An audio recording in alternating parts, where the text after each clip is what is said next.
The stagecoach door slammed shut, leaving Evelyn Hart alone in a cloud of dust at the Nebraska outpost. Her husband's family had cast her out, a childless widow with no value. She clutched her small bag, watching the coach disappear into the scorching horizon. That's when she saw them, a tall, weathered rancher and two children staring at her with curious eyes. "I need a bride," the man said bluntly, "and you need a family." Her answer would change everything. Follow this story to the end and comment what city you're watching from so I can see how far this tale has traveled. The Nebraska sun beat down mercilessly on the wooden platform of Fort McPherson's trading outpost, turning the air into something thick and suffocating. Evelyn Hart stood perfectly still, her black morning dress absorbing every cruel ray of heat, watching the stagecoach that had carried her become a shrinking speck against the endless prairie. The wheels kicked up dust that hung in the air like a funeral shroud, and with each passing second, her last connection to civilization, to everything she'd known, vanished into the shimmering distance. She was 26 years old and completely alone in the world. Her fingers tightened around the worn handles of her carpet bag, knuckles white beneath the thin black gloves she wore despite the heat. Everything she owned was in that bag. 2 dresses, a Bible her mother had given her, a tint-type photograph of Thomas taken 3 weeks before the fever claimed him, and the silver locket he'd given her on their wedding day. That was it. That was all that remained of Evelyn Marie Sutenhart's life back in Boston. No, that wasn't quite true. She also carried the shame.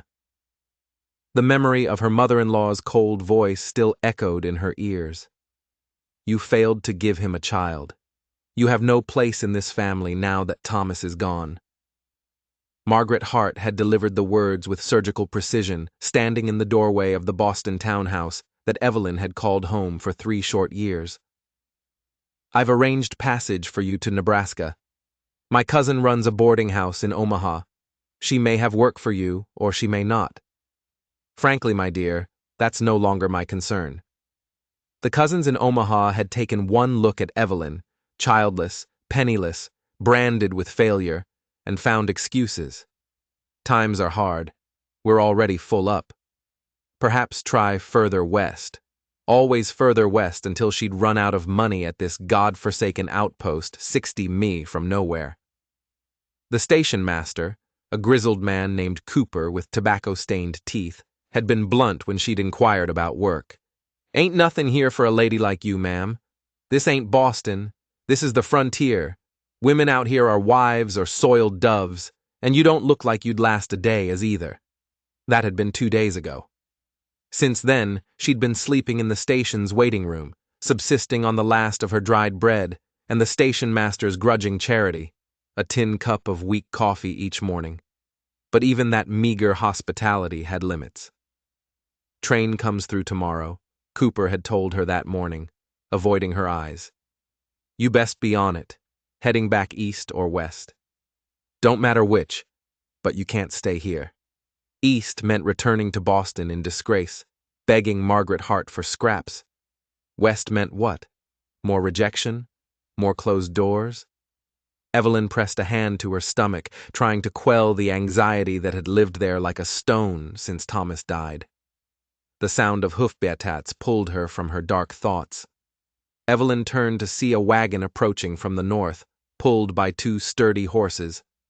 Even from a distance, she could see it was well maintained, the wood oiled, the wheels true.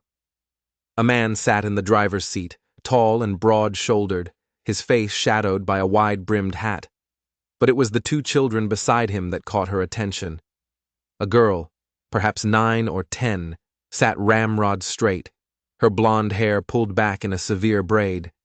A boy, younger, maybe 6, leaned against the man's side, thumb in his mouth despite his age. Both children wore clean but simple clothes, well made but worn from use. The wagon pulled up to the outpost, small mercantile, and the man set the brake with practice efficiency. He climbed down. Lord, he was tall, easily over 6'', and turned to help the children. The girl jumped down on her own, shooting him a defiant look. The boy had to be lifted, and Evelyn noticed how gently the man's large hands wrapped around the child's small waist. "Stay close," the man said, his voice a deep rumble that carried across the dusty space between them. "Don't wander." "Yes, Papa," the girl said, though her tone suggested she had no intention of obeying. Evelyn tried not to stare, but there was something magnetic about the scene. A father and his children moving through their day with the practiced rhythm of a family. It created an ache in her chest so profound she had to look away, but not before the little boy noticed her. "Papa," he said, tugging on the man's sleeve. "Who's that lady?" The man followed his son's pointing finger, and Evelyn found herself pinned by the most startling pair of gray eyes she'd ever seen.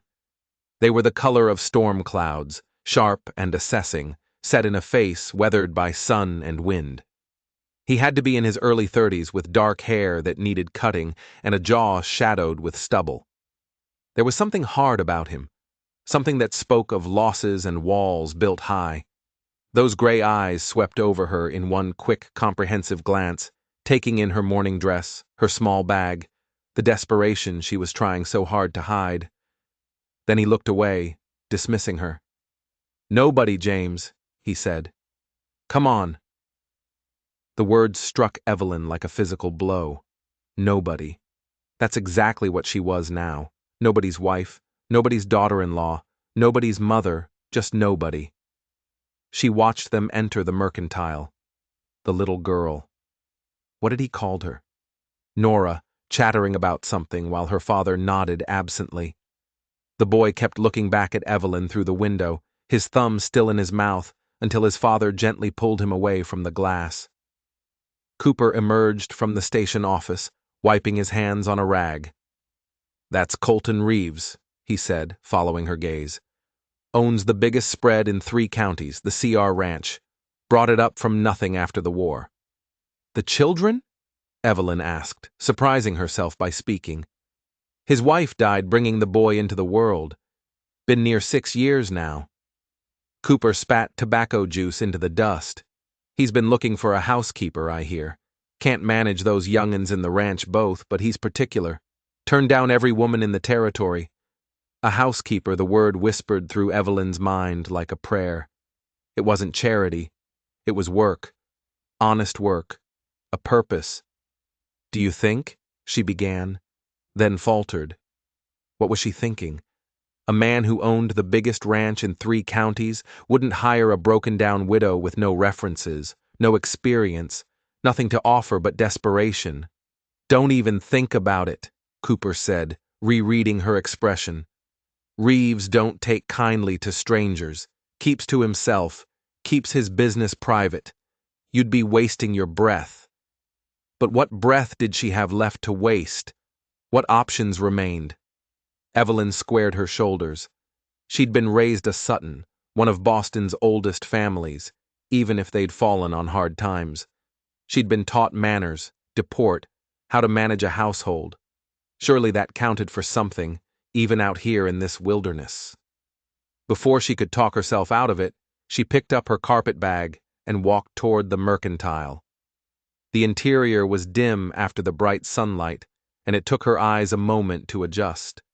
The store smelled of leather, tobacco, and coffee, masculine scents that reminded her painfully of Thomas. Colton Reeves stood at the counter conducting business with the proprietor while his children explored the narrow aisles. "Need 20 lb of flour, 10 of sugar, and whatever dried beans you have in stock," Reeves was saying. "And coffee, good coffee, not that sawdust you tried to sell me last time." "That was quality Arbuckles, Mr. Reeves," the proprietor protested. It was burned and bitter. Reeves's tone left no room for argument. "I'll take the Morrison brand or nothing." The little boy had found a jar of peppermint sticks and was staring at them with naked longing. Evelyn watched as he reached out one small hand, then pulled it back, glancing toward his father. "James, no sweets before supper," the girl Nora said sharply. "You know Papa's rules." The boy's face fell, and something in Evelyn's chest cracked open. She'd watched children like these on the streets of Boston, had imagined what it would be like to have her own, to comfort them, and guide them, and love them. That dream had died with Thomas. But these children were real, and they were right here. "Excuse me," she heard herself say. Colton Reeves turned, those storm-cloud eyes settling on her with less warmth than the Nebraska winter. Yes. Now that she was close, she could see the lines around his eyes, the weariness that sat on his shoulders like a physical weight. This was a man who carried too much, who'd been carrying it alone for too long. "Mr. Reeves, I understand you might be in need of household help." His expression didn't change. "Where did you hear that?" "The station master mentioned it. She had to force the words out past the lump in her throat. "I'm looking for employment. I'm experienced in managing a household and I'm good with children." It wasn't. Entirely a lie. She'd managed the Boston townhouse, had helped raise her younger cousins before her marriage, but she could see the skepticism in his eyes, the way they flicked over her expensive morning dress, her soft hands, her Boston accent. "No," he said simply, and turned back to the proprietor. The rejection was so complete, so final that for a moment Evelyn couldn't breathe. But she hadn't come this far, hadn't survived losing Thomas, being cast out by his family, traveling alone into this wilderness, to give up at the first no. "Mr. Reeves, please. I'm willing to work hard." I learned quickly. I just need a chance. I said no. He didn't even look at her this time. I don't need help from some Eastern lady who will faint at the first sight of honest work. Heat flooded Evelyn's cheeks, part embarrassment, part anger. Who was this man to judge her? To dismiss her without knowing anything about her? "You don't know the first thing about me," she said, her voice shaking but steady. "You don't know what I've survived, what I've endured. You look at my dress and hear my accent and assume I'm weak. But you're wrong." Now, he looked at her, really looked at her, and something flickered in those gray eyes. Interest, curiosity. She couldn't tell, but before he could respond, a crash echoed through the mercantile. Everyone turned to see James standing amid a pile of fallen tin cans, his face white with shock. The jar of peppermint sticks lay shattered at his feet, red and white candy scattered across the floor like broken dreams. "James!" Nora's voice was sharp with panic. "Papa, I told him not to touch anything." The boy's eyes filled with tears. I'm sorry, I just wanted to see them closer. I didn't mean it's all right," Evelyn said, moving before she could think. She knelt beside the boy, heedless of her dress in the debris. "Accidents happen. You're not hurt, are you?" James shook his head, but tears were streaming down his face now. "Papa's going to be so mad. I'm always breaking things. I'm bad." "No." Evelyn cupped his small face in her hands, her heart breaking at the self-loathing in his voice. This child, barely 6 years old, already believed he was fundamentally flawed. "You're not bad. You're a little boy who made a mistake. That's all." But I hush now. She pulled him against her, letting him sob into her shoulder. Over his head, she was aware of Colton Reeves watching her, his expression unreadable. "It's going to be fine. Your father will take care of it, and tomorrow this will just be a memory. Nothing more." She felt the tension slowly drain from James's small body as she held him, rocking slightly the way she'd seen mothers do, the way her own mother had comforted her when she was small, before she grew too old for such displays. When James finally pulled back, wiping his nose on his sleeve, Evelyn smiled at him. "Better?" He nodded, then looked past her to where his father stood. "Papa, I'm sorry. I'll work extra to pay for it. I promise." Colton's jaw was tight, but his voice was gentle when he spoke. "I know you will, son. Go wait in the wagon." After James had trudged outside, his sister following with a superior expression, Colton turned to the proprietor. Add the cost of the damage to my bill. Already done, Mr. Reeves. Evelyn stood, brushing candy fragments from her skirt, and found Colton studying her with those penetrating gray eyes. You're good with him, he said finally. Children need gentleness, she replied, especially when they make mistakes. Is that how they do it in Boston? So he'd caught her accent. That's how my mother did it. I like to think she was right. Something shifted in his expression, some wall lowering just slightly. The work at my ranch isn't like managing a Boston townhouse. It's hard. The hours are long. The children are difficult. Hope sparked in Evelyn's chest. Dangerous and bright. I'm not afraid of hard work. It's isolated. Miles from town, from civilization. No fancy parties or social calls. Just work, day after day. Mr. Reeves, I have nothing. No home, no family, nowhere to go. The stagecoach leaves tomorrow, and I don't have the money for a ticket east or the courage to go further west into nothing. If you're offering me work, I'll take it, whatever it is. He was quiet for a long moment, and she could see him weighing something in his mind, calculating risks against needs. I don't need a housekeeper, he said finally, and her heart sank. I need a wife. The words hung in the air between them, impossible and shocking. What? Evelyn breathed. My children need a mother. I need someone to manage the household, to bring some order to our lives. It's not. He paused, choosing his words carefully.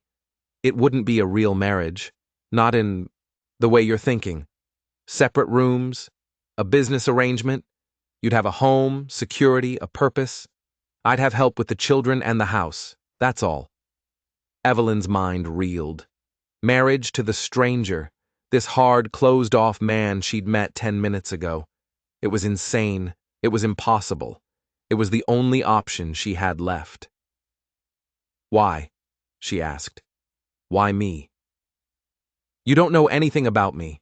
I know you're desperate, he said bluntly, which means you won't have romantic notions about this arrangement. And I saw how you handled James. He hasn't let anyone but me and Nora touch him since his mother died, but he let you hold him. That's not enough reason to marry someone. No, Colton agreed, but it's a start. Look, Mrs. Hart. Evelyn Hart. Mrs. Hart, I'm not offering you love or romance or any of those fairy tale endings. I'm offering you practical security in exchange for practical help.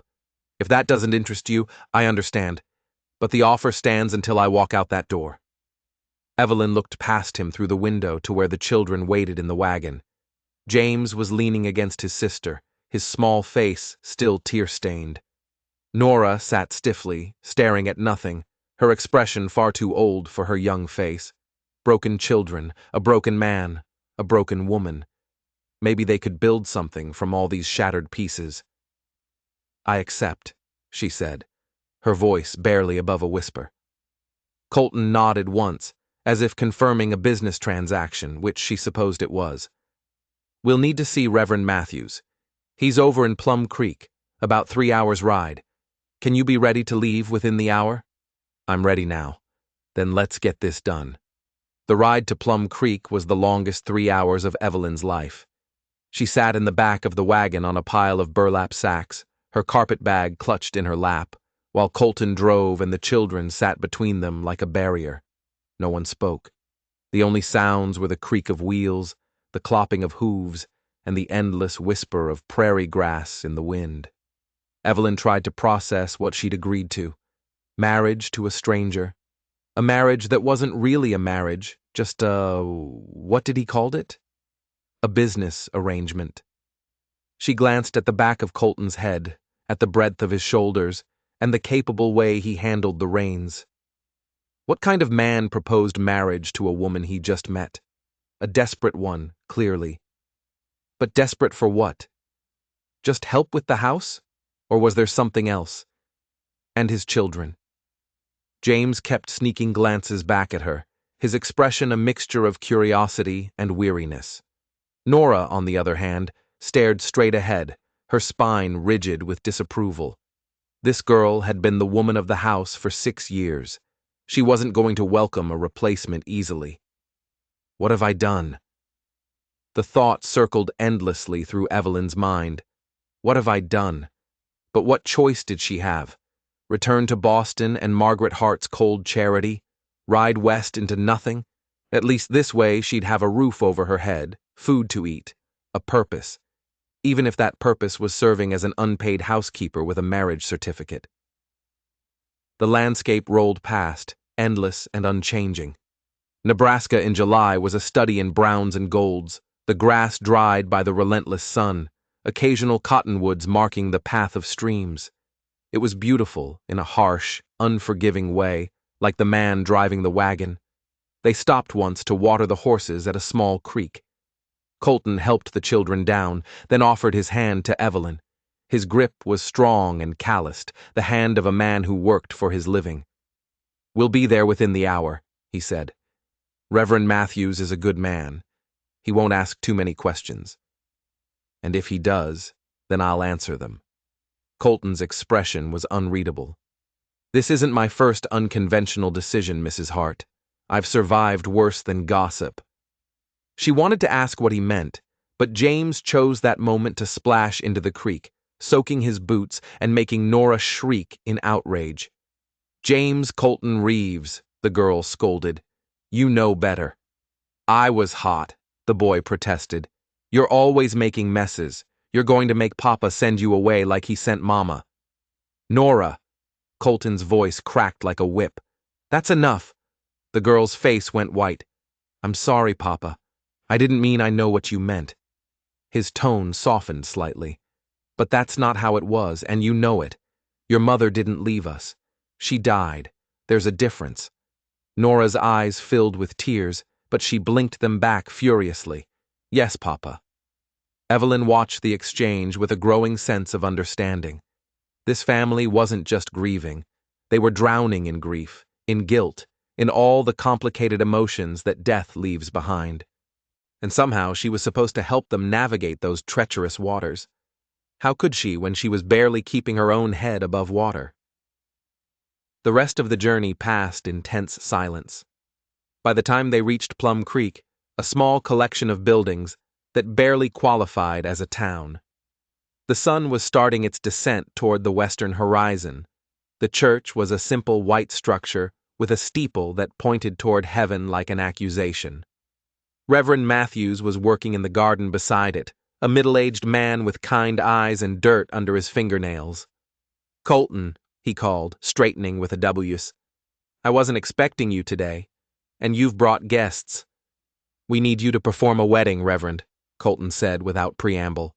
"Today?" "Now, if possible." The Reverend's eyebrows climbed toward his hairline. "A wedding? Colton?" Well, this is sudden, I'm aware of that.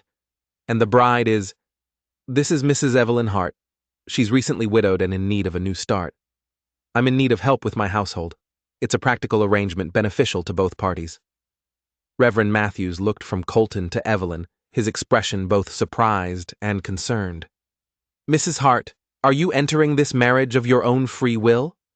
"Yes," Evelyn said, forcing her voice to remain steady. "I am. And you understand the sacred nature of the vows you'll be taking." Did she? Could anyone truly understand marriage until they were in it?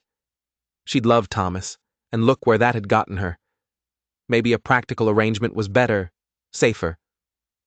"I understand, Reverend." He studied her for another long moment, then sighed. "Very well, but I want a few words with each of you privately first. Mrs. Hart, would you come with me?"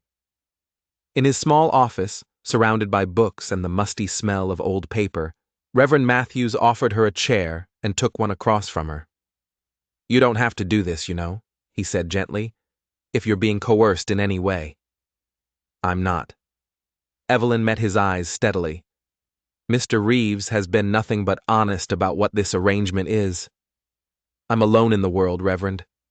My husband died, his family cast me out, and I have nowhere to go. Mr. Reeves is offering me a home and security. That's more than most people in my position can hope for. And what about love? Companionship, the true partnership that marriage should be. She laughed, though it came out bitter. I had love, Reverend. I married for love. My husband was kind and good, and I thought we'd have a lifetime together. Then he got sick and died in 3 days, and his mother blamed me for not giving him children before he went. Love didn't protect me. It didn't save me. Maybe practical arrangements are more honest. The Reverend's expression was sad. Oh, child, you're so young to be so cynical. I'm 26, old enough to know that fairy tales don't come true. And Colton, what do you know about him? Very little, she admitted. But I know he's a father who cares about his children. I know he's honest, brutally so, and I know he's offering me a chance when no one else will. That's enough. Reverend Matthews was quiet for a moment, then nodded slowly. All right. But Mrs. Hart, I want you to remember something. Marriage vows are sacred, whether they're spoken out of love or practicality. Once you make this commitment, you'll be bound to Colton and those children in the eyes of God. That's not something to take lightly. I'm not taking it lightly, Reverend. I'm taking it seriously. Maybe that's better. He stood and offered her his hand. Then let's prepare for a wedding. The ceremony was brief and businesslike, held in the church's small sanctuary, with only the children as witnesses. Nora stood rigid and disapproving, while James watched with wide, confused eyes. Evelyn barely heard the words. She was too focused on the man beside her, on the weight of what they were doing. When Reverend Matthews asked if she took Colton to be her husband, her voice shook as she said, I do. Colton's voice was steady and sure when he made his vows. If he had any doubts, they didn't show. You may kiss the bride, Reverend Matthews said, and an awkward silence fell. Colton turned to Evelyn and she saw the same uncertainty in his eyes that she felt. But he leaned down. He really was terribly tall and pressed a brief, chaste kiss to her lips. It was over in a second, but it was enough to make it real. She was married again to a man she didn't know, didn't love, didn't understand. God helped them both. As they signed the marriage certificate, James tugged on Evelyn's sleeve. Are you our mama now? He asked in a whisper. Evelyn looked down at his hopeful face and felt her heart crack. I don't know, James. We'll have to see.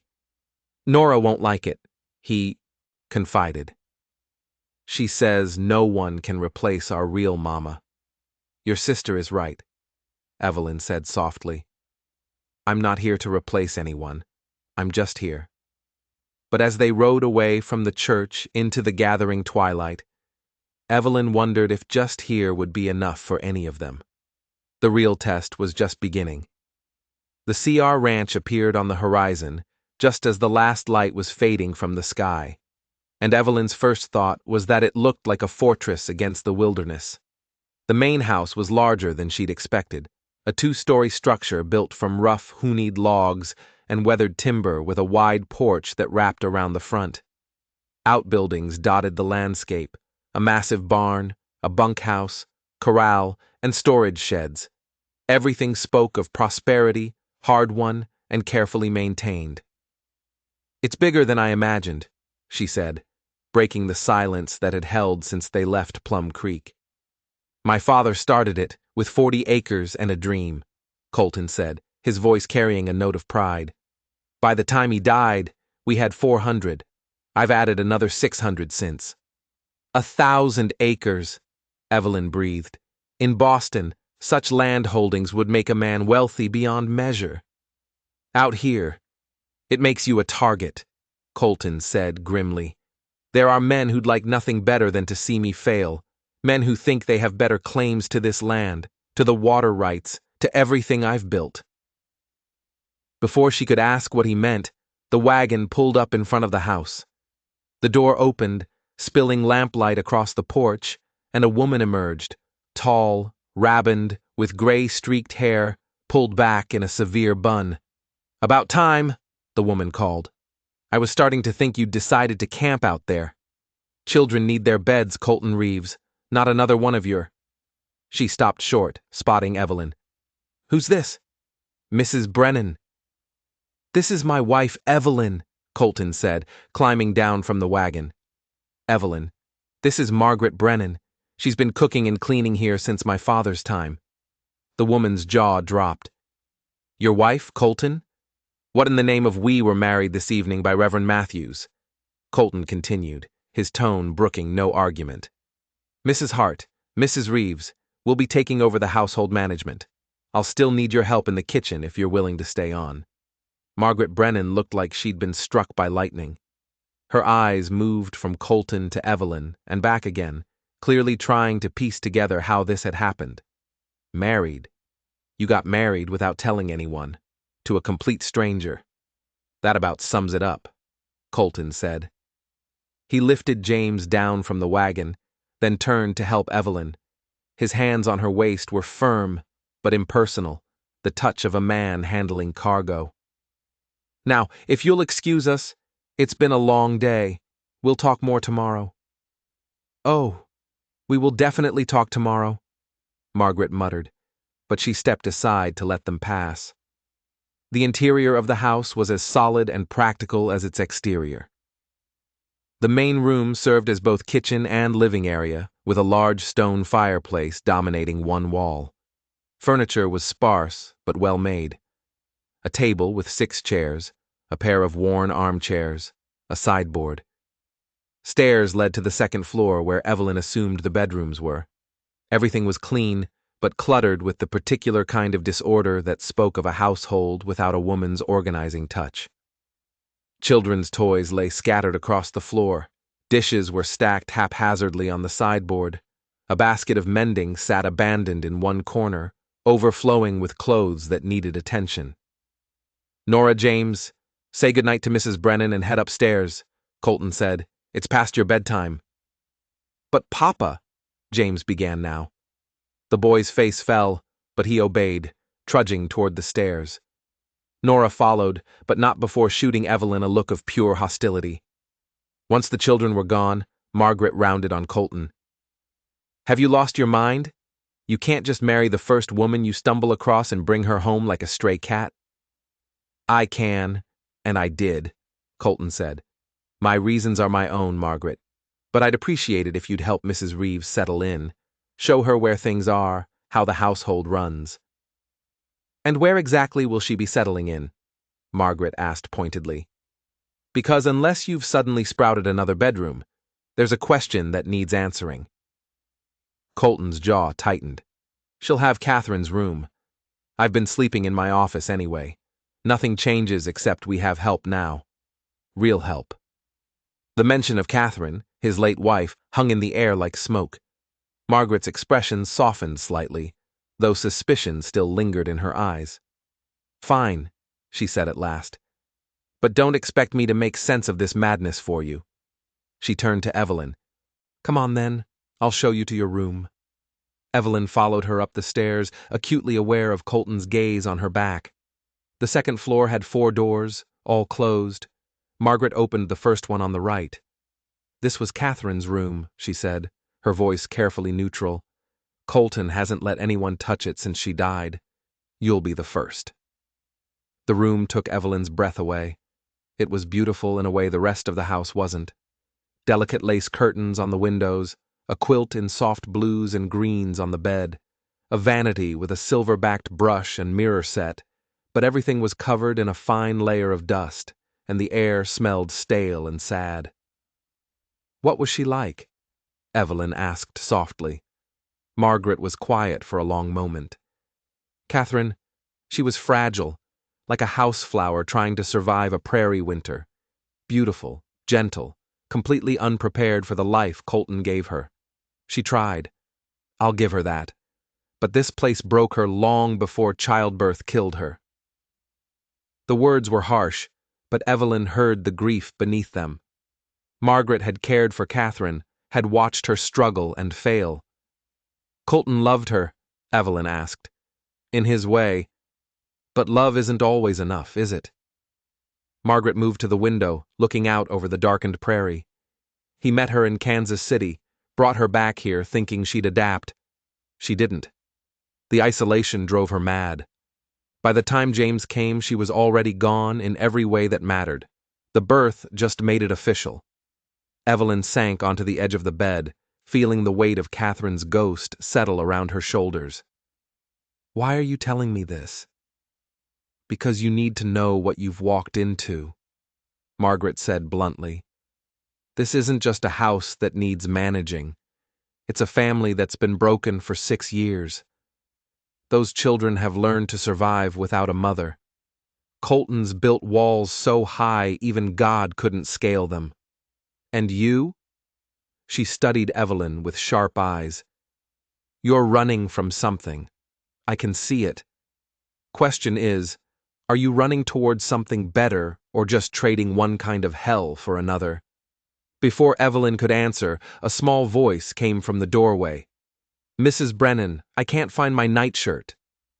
James stood there in his underthings, looking impossibly small and vulnerable. Margaret's expression immediately softened.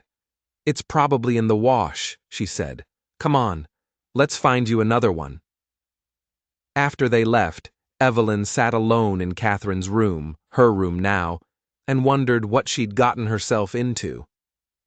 Through the floorboards, she could hear Colton moving around downstairs, his footsteps heavy and deliberate.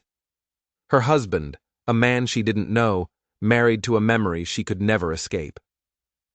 She unpacked her carpet bag, hanging her 2 dresses in the wardrobe that still held Catherine's clothes.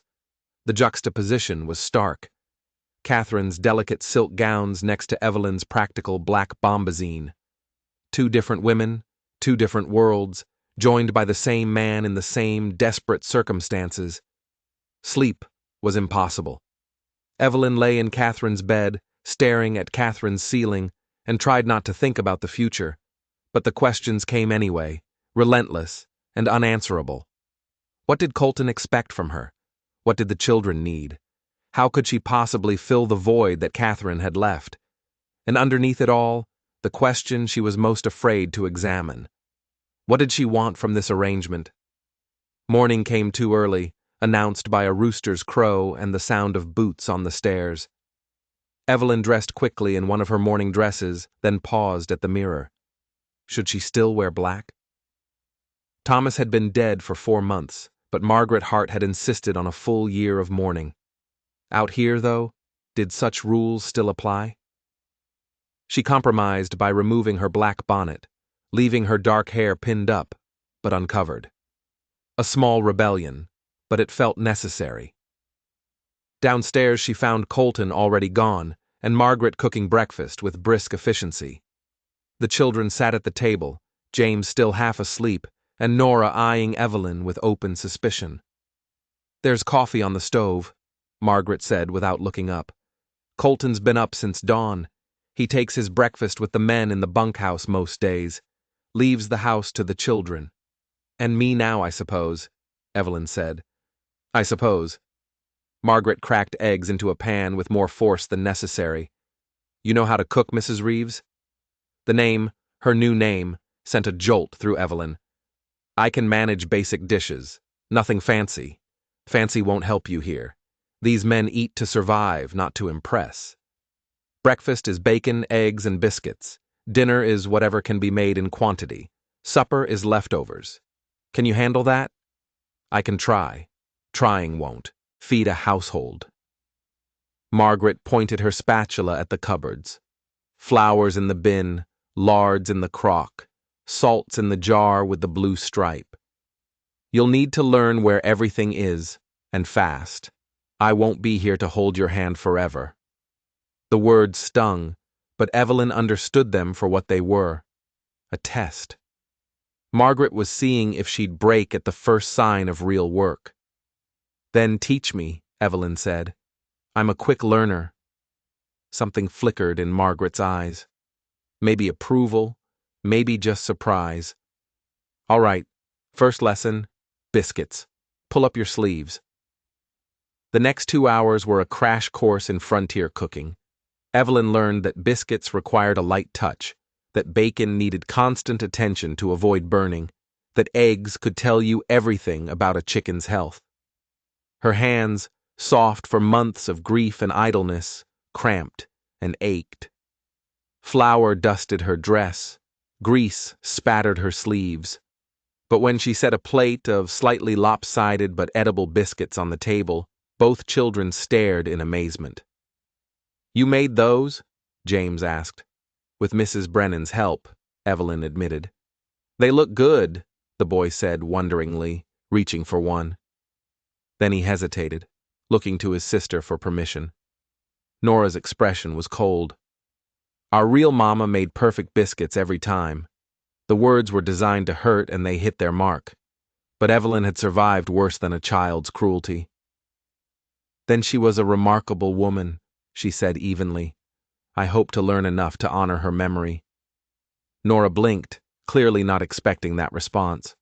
She opened her mouth, closed it, then grabbed a biscuit and bit into it with more force than necessary. After breakfast, Margaret showed Evelyn the rest of the house. Upstairs were 4 bedrooms. The master bedroom that Colton no longer used, Catherine's room where Evelyn now slept, and 2 smaller rooms for the children. Downstairs was the main living area, a small office where Colton kept his ranch records, and a pantry stocked with supplies. "You'll need to keep track of what's running low," Margaret said. "Colton makes a supply run to town once a month. If you forget something, you'll have to wait out here. We can't just run to the corner store." "I understand. Do you?" Margaret turned to face her fully. "Mrs. Reeves, this isn't Boston. This is the frontier. Winters here will freeze you solid. Summers will bake you dry. The nearest neighbor is 3 miles away. The nearest doctor is in Plum Creek, and he's drunk more often than sober. If something goes wrong, if someone gets hurt or sick, you'll have to handle it yourself. Then I'll learn how." Evelyn said, "You keep saying that, learning, trying. Pretty words won't keep this household running." "No," Evelyn agreed, "but hard work will." "And I'm not afraid of hard work, Mrs. Brennan. I'm only afraid of having no purpose. This?" She gestured around the house. "This gives me purpose." Margaret studied her for a long moment, then nodded slowly. "Maybe you'll survive after all. Now come on. Laundry won't do itself." The work was endless and exhausting. By midday, Evelyn's back ached from hauling water. Her hands were raw from scrubbing, and her dress was soaked with sweat. But there was something satisfying about it, too.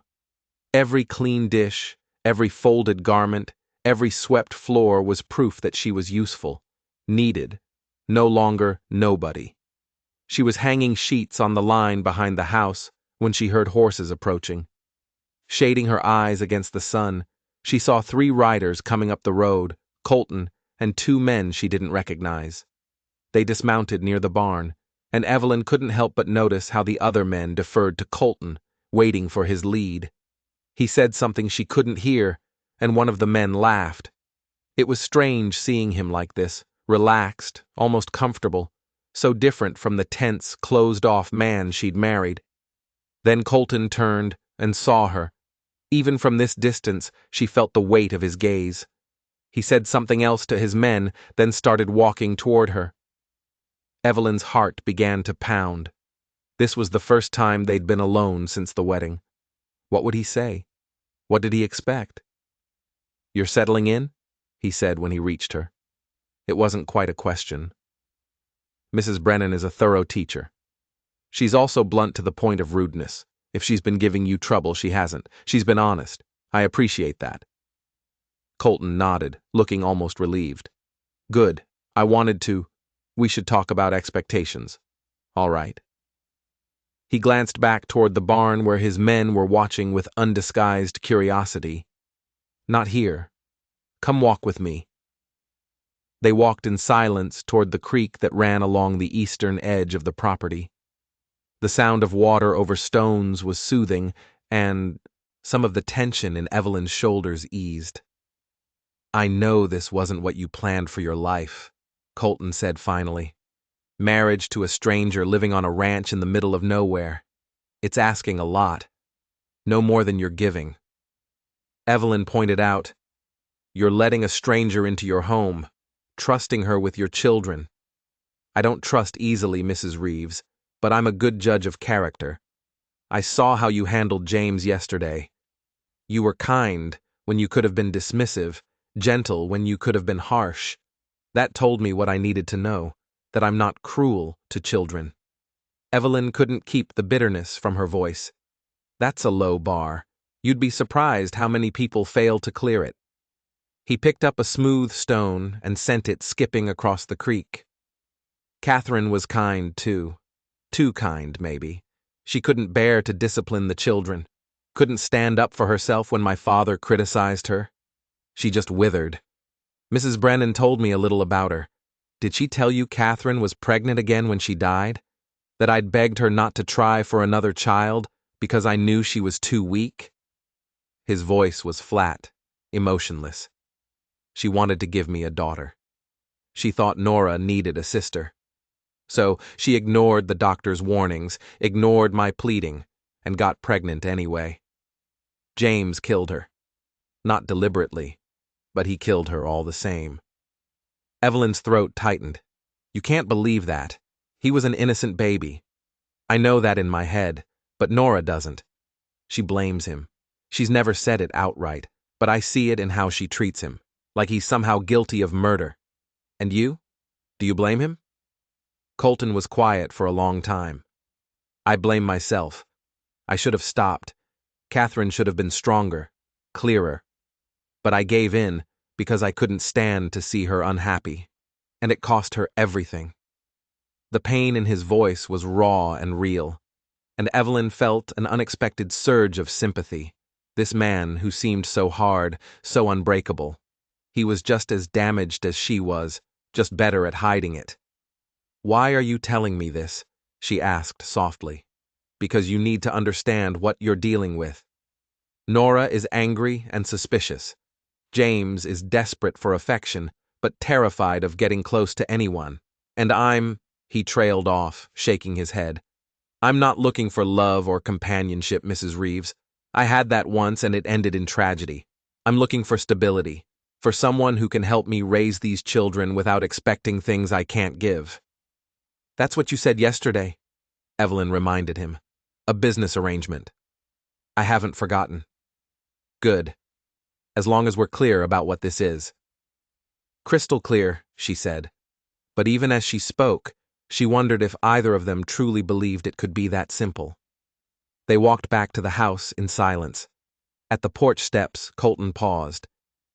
The bedroom situation, he said awkwardly. I want you to know I mean what I said. Separate rooms. I won't. I'll respect your privacy. Eat flooded Evelyn's cheeks. I appreciate that. And if you need anything at all, just ask. You're not a servant here. You're my wife. That means something, even if it's not traditional. Before she could respond, Nora appeared in the doorway. Papa, Mr. Calder is here. He says he needs to talk to you. Colton's expression immediately hardened. Calder? What does he want now? He didn't say, but he brought his foreman and 2 other men. They're waiting by the barn.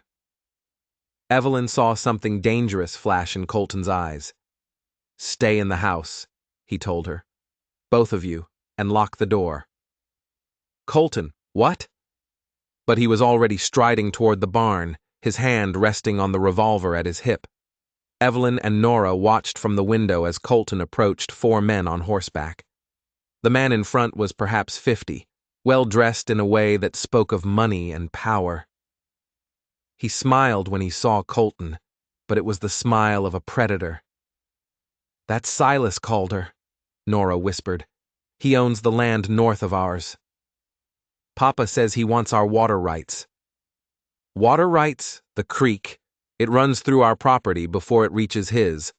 Papa has legal claim, but Mr. Calder keeps trying to challenge it. He says, the water belongs to whoever needs it most. Evelyn watched as the 2 men talked. Even from this distance, she could see the tension in Colton's posture, the aggressive stance of Calder's men. This wasn't a friendly visit. Then Calder looked directly at the house, directly at the window where Evelyn stood. He said something to Colton, and even without hearing the words, Evelyn knew they were about her. Colton's response was swift and sharp. His hand moved to his gun, and Calder's men immediately tensed. For a horrible moment, Evelyn thought violence would erupt right there in the yard. But Calder just laughed, tipped his hat in a mocking salute toward the house, and turned his horse away. His men followed, and within minutes, they were gone. Colton stood watching until they disappeared, then slowly walked back to the house. "You can unlock the door," he called. Evelyn did, and he stepped inside, his face dark with anger. "What did he want?" she asked. "To congratulate me on my marriage." The words dripped with sarcasm. "Word travels fast out here. He wanted to meet my new wife to see if you were real or just a convenient fiction." "A fiction? Why would he think that?" Colton's jaw clenched. "Because Calder's been trying to marry his daughter to me for 2 years. He thinks joining our properties would make him the most powerful landowner in 3 counties. My marriage ruins that plan." Understanding dawned. So he'll challenge it. Try to prove it's not legitimate. He's already threatening to say a marriage performed so quickly to a complete stranger must be fraudulent. He's talking about bringing in the territorial judge, having it annulled. Can he do that? He can try. And if he succeeds, Colton looked at her, his expression grim. If he succeeds, you'll be homeless again, and I'll lose my strongest offense against his land grab. Evelyn felt cold despite the summer heat. What do? We make this marriage look real, completely real. No one can suspect it's anything but a genuine union. He paused, then added, "Starting with you wearing this." He pulled something from his pocket, a simple gold band, Catherine's wedding ring. "I can't." Evelyn breathed. "That was hers, and now it's yours. Catherine would want her children protected. This helps protect them." He held out the ring. "Please." Slowly, Evelyn extended her left hand. Colton slid the ring onto her finger. It was slightly too large, but it stayed in place. "There," he said. "Now you look like a proper wife." But as she stared at the gold band catching the light, Evelyn wondered if looking like something and being something were the same thing at all. The days that followed fell into a pattern. Evelyn rose before dawn to help Margaret prepare breakfast. She cleaned, cooked, mended, and learned the 1,000 small tasks that kept a frontier household running. Her hands developed calluses. Her muscles adapted to the constant labor, and slowly, so slowly, the house began to feel less like Catherine's domain and more like her own. The children were a different challenge. James warmed to her quickly, following her around like a puppy and asking endless questions. "Why is the sky blue? Where do chickens come from? Can you read to me? Will you play with me?" She tried to give him the attention he craved while not spoiling him too much. Nora was another matter entirely. The girl was polite but distant, performing her chores with mechanical efficiency and speaking to Evelyn only when necessary. At meals, she would talk to her father and brother, but she acted as if Evelyn were invisible. "Give her time," Margaret advised. "She's been the lady of this house for 6 years. You're threatening everything she knows." "I'm not trying to replace anyone," Evelyn protested. "Tell her that, though I doubt she'll believe you." One afternoon, about a week after her arrival, Evelyn was in the kitchen preserving berries when Nora stormed in from outside, her dress torn and muddy. "What happened?" Evelyn asked. "None of your business," Nora snapped. "Nora, you're hurt." There was a scrape on the girl's arm, bleeding slightly. "I said it's none of your business. You're not my mother." The words echoed in the kitchen, sharp and cutting. Evelyn set down her wooden spoon carefully. "You're right," she said quietly. "I'm not your mother. I could never be your mother. She was special, and she loved you, and nothing I do will ever change that." Nora blinked, clearly surprised by the agreement. "But I am here," Evelyn continued. "And whether you like it or not, we're living in the same house. We can make that miserable for each other, or we can try to make it bearable. The choice is yours. I didn't choose any of this, Nora said, but some of the heat had left her voice. Neither did I. Neither did your father, but here we are anyway. Evelyn picked up a clean cloth and dampened it. Now, will you let me clean that scrape, or would you rather it get infected and prove me incompetent? For a long moment, Nora didn't move. Then, slowly, she extended her arm. As Evelyn gently cleaned the wound, Nora said, I fell out of the oak tree by the creek. James dared me to climb it. That was foolish of him. He didn't think I'd do it, but I wanted to prove I could. And did you? I made it to the top, Brant. Then I slipped coming down. She winced as Evelyn dabbed at the scrape. Are you going to tell Papa? Should I? Nora considered this. He'll be angry. He told me not to climb that tree. Then maybe that's a consequence you need to face, Evelyn said. But I won't tell him if you give me your word you won't do it again.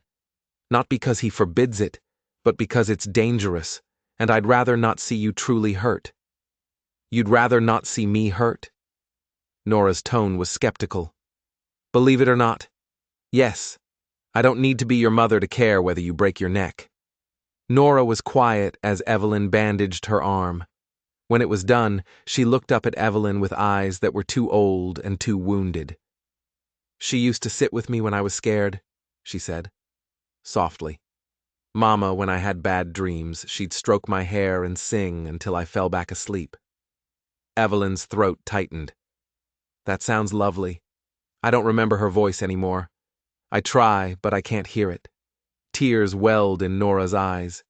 And now you're here in her room wearing her ring, and soon I won't remember anything about her at all. Oh, Nora. Evelyn knelt. So they were eye to eye. That's not how memory works. Your mother is part of you. She's in your face, your laugh, your stubbornness. No one can erase that. But you're replacing her anyway.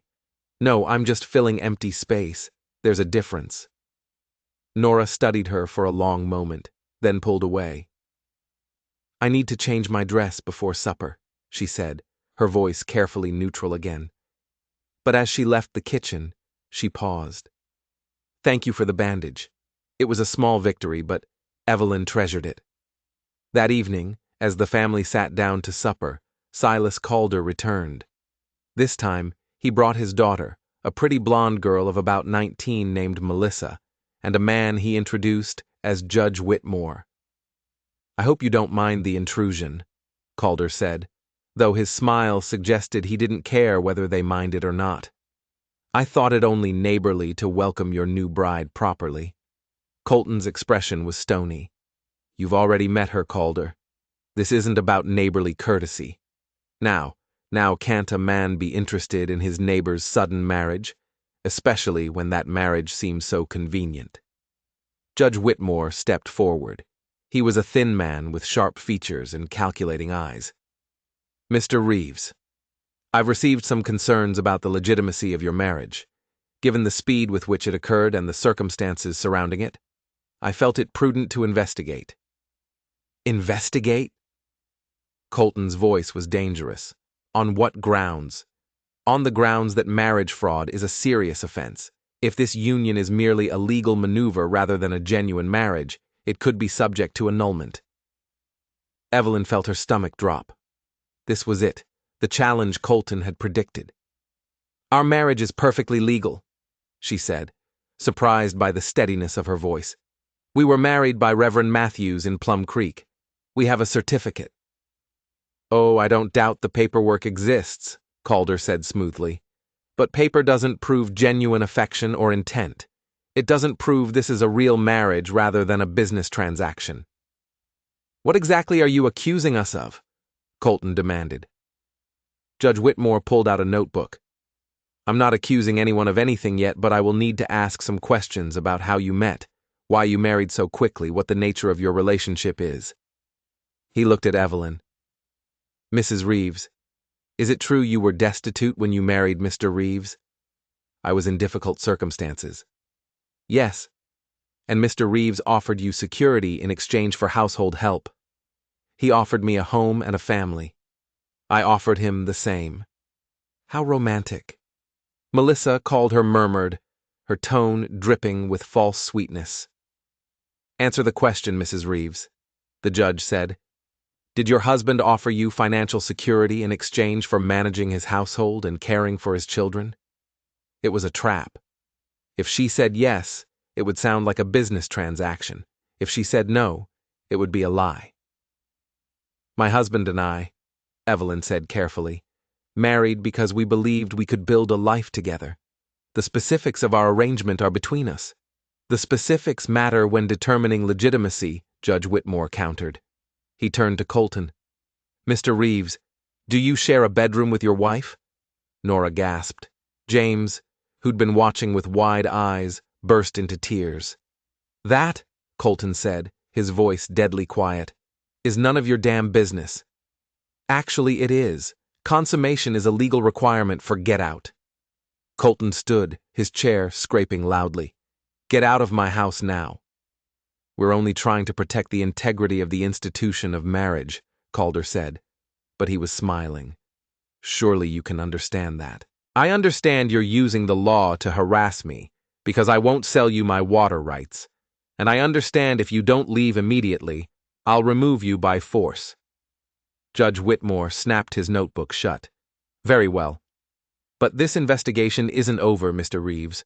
I'll be back with the proper authorities, and if I find evidence of fraud, there will be consequences. After they left, the house felt poisoned. James was still crying. Nora had gone pale, and Colton stood gripping the edge of the table so hard his knuckles were white. Papa. Nora's voice was small. They can't take Evelyn away, can they? The fact that she'd used Evelyn's name the first time she'd done so made Evelyn's eyes burn with tears. They're going to try, Colton said grimly. Then we have to stop them, Nora said fiercely. We have to prove the marriage is real, whatever it takes. She looked at Evelyn, and in that moment, something shifted between them. An alliance forged not from love, but from necessity, from survival. Whatever it takes, Evelyn agreed. But as she helped Margaret clean up from the ruined supper, she wondered what price that promise would demand. The following morning brought news that spread through the territory like wildfire. Silas Calder had convinced Judge Whitmore to schedule a formal hearing in 2 weeks' time. The entire community would be invited to witness the proceedings, and testimony would be taken to determine whether the Reeves marriage was legitimate or fraudulent. Margaret heard it first, from the ranch hands, who'd gotten it from a writer passing through. She delivered the news while Evelyn was kneading bread dough, her hands dusted with flour up to her elbows. 2 weeks, Margaret said grimly. Calder's making this into a spectacle. He wants everyone in 3 counties watching when he tears this family apart. Evelyn's hands stilled. Can he really do that? Force us to prove our marriage is real in front of the whole town? He's got the judge in his pocket and the law on his side, or enough of it to make trouble. Margaret wiped her hands on her apron. Question is, what are you going to do about it? What can I do? You can fight or you can run. Those are your choices. Evelyn looked down at the dough beneath her hands, at Catherine's wedding ring glinting on her finger. Running would be easier. She could leave before the hearing, spare herself the humiliation of having her desperate circumstances laid bare before strangers. Colton would survive the scandal. The children would recover. But where would she go? Back to the same hopeless situation that had brought her here in the first place. I'll fight, she said quietly. Then you'd better start acting like a real wife instead of a housekeeper, Margaret said bluntly. Because right now, anyone with eyes can see you and Colton are strangers playing house. That won't hold up under scrutiny. The truth of it stung.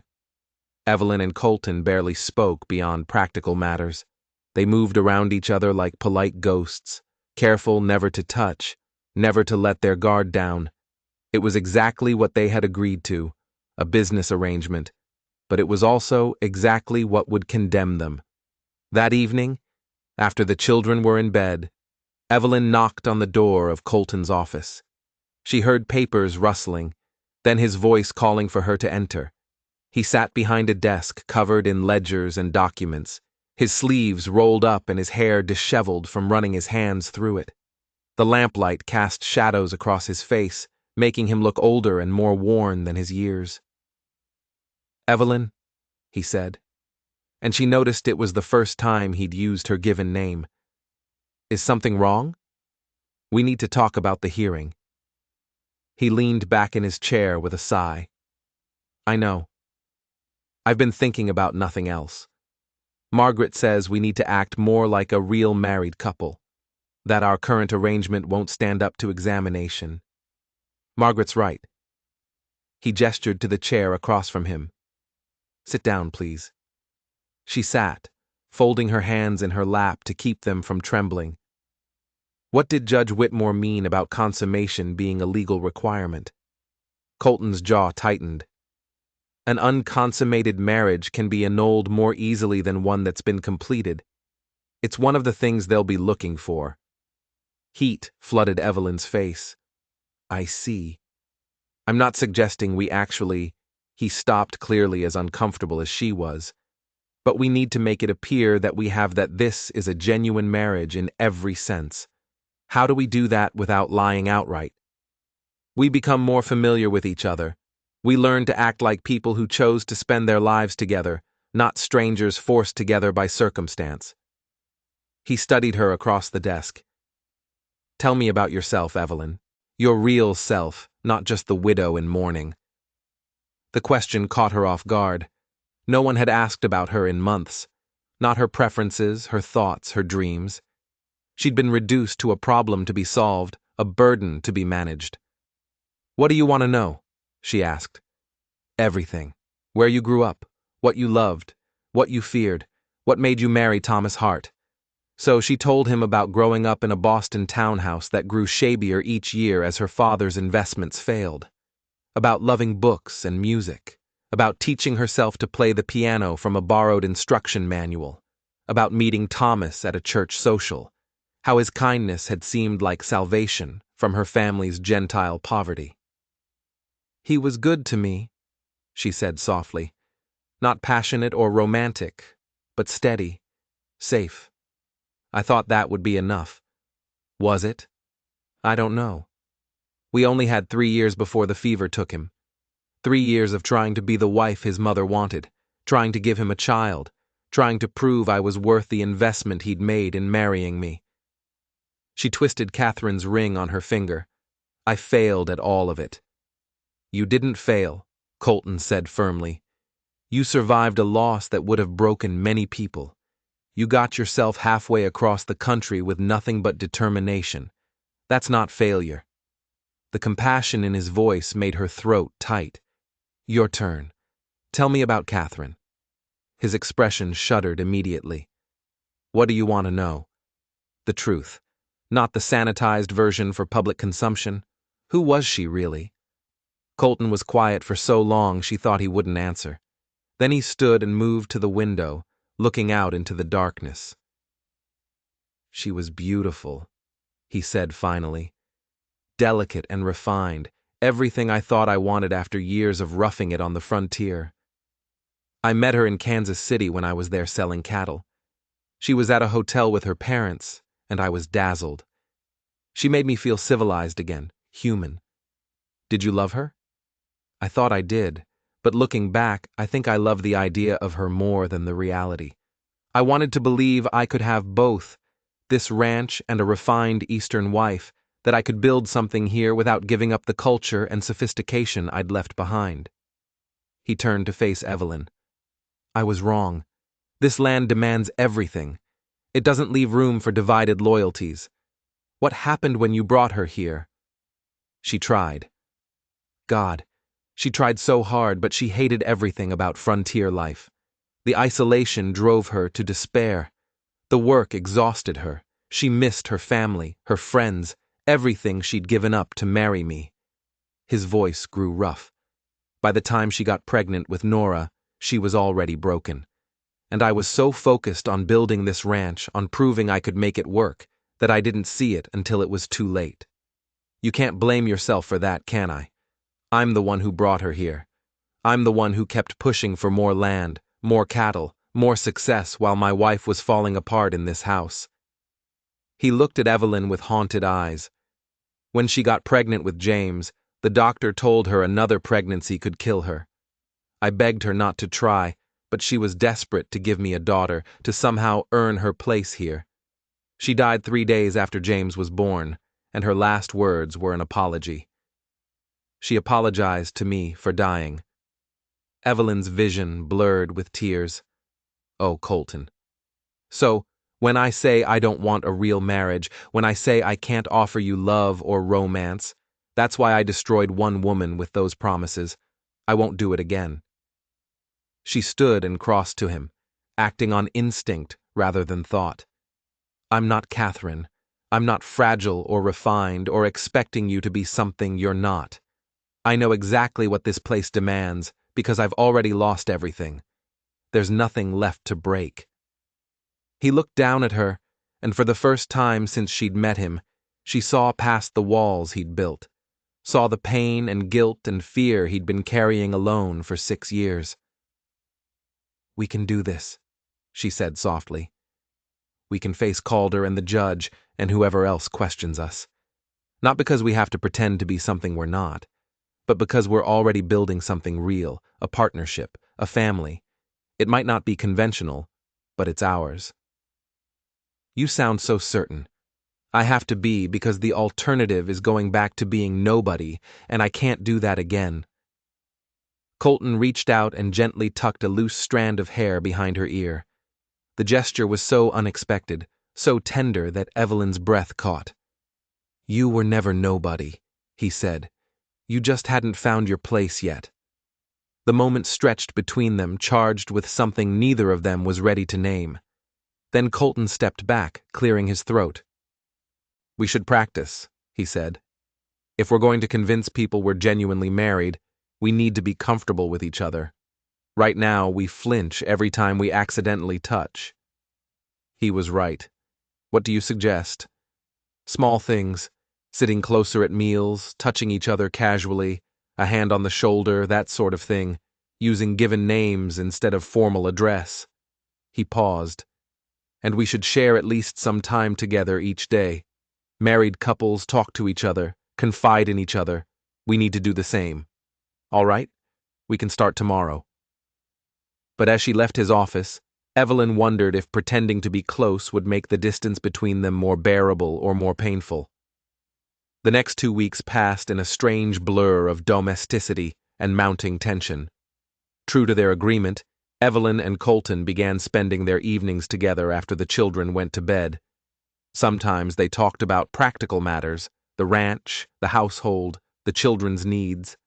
Other times they shared pieces of their pasts, building a foundation of understanding that felt more solid than mere familiarity. Evelyn learned that Colton had fought in the war, though he never spoke of what he'd seen, that his father had been a harsh man who believed affection made boys weak, that he taught himself to read using his mother's Bible and still carried it in his saddlebag, that he loved coffee so strong it could strip paint and hated green beans with an irrational passion. Colton learned that Evelyn had once dreamed of being a teacher, that she could recite entire passages of Shakespeare from memory, that she was terrified of spiders but would happily catch and release snakes, that she hummed while she worked, usually old hymns her mother had taught her. They practiced casual touches until they became almost natural. Colton's hand on her back as he passed behind her chair, Evelyn's fingers brushing his as she handed him his coffee, small intimacies that meant nothing and everything. The children noticed the change. James began sitting between them at meals, chattering happily to both his parents equally, and Nora slowly began to thaw. It happened one evening when Evelyn was mending one of Nora's dresses by lamplight.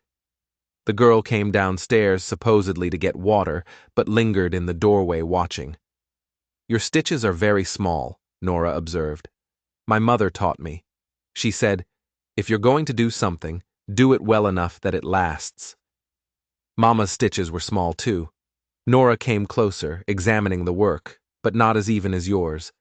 It was the first time she'd compared Evelyn favorably to Catherine, and Evelyn's heart squeezed. Would you like to sit with me? Evelyn asked. I could teach you some of the more advanced techniques. Nora hesitated, then nodded. She pulled up a stool, and for the next hour, Evelyn taught her decorative stitching, their heads bent together over the fabric. Why did you really marry Papa? Nora asked suddenly. Evelyn considered lying, then decided the girl deserved honesty. Because I was alone and desperate, and he offered me a place to belong.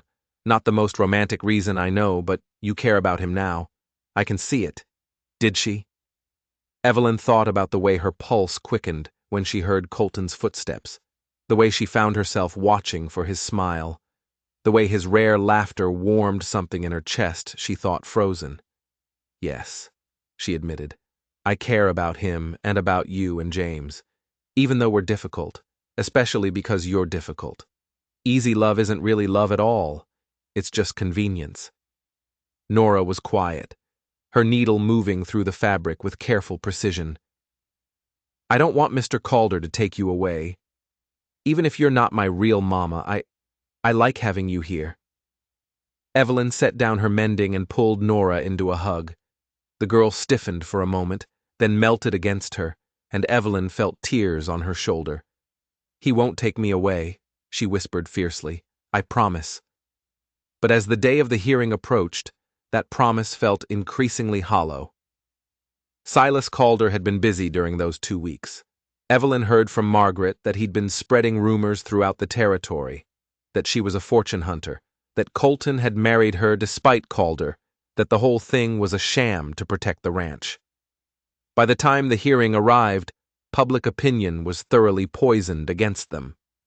The hearing was held in Plum Creek's town hall, and it seemed like every resident within 50 mi had come to witness it.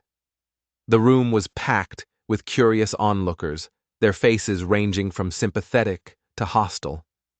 Evelyn recognized some of Colton's ranch hands, standing in the back with their arms crossed. Margaret had come too, her expression fierce and protective. Judge Whitmore sat at a table in the front, looking important and severe. Silas Calder sat beside him with a satisfied smirk. Melissa Calder perched nearby, dressed in an impractically elegant gown that made Evelyn's simple blue dress look shabby. Colton stood when they entered, and Evelyn felt every eye in the room follow them as they made their way to their seats. He took her hand, his grip warm and steady, and she clung to it like a lifeline. All rise for Judge Cornelius Whitmore, someone announced, though everyone was already standing. The judge banged his gavel. Be seated. We're here to examine the legitimacy of the marriage between Colton Reeves and Evelyn Hart Reeves, contracted on July 3rd of this year. Mr. Calder has brought concerns about the authenticity of this union, and it's my duty to investigate those concerns thoroughly.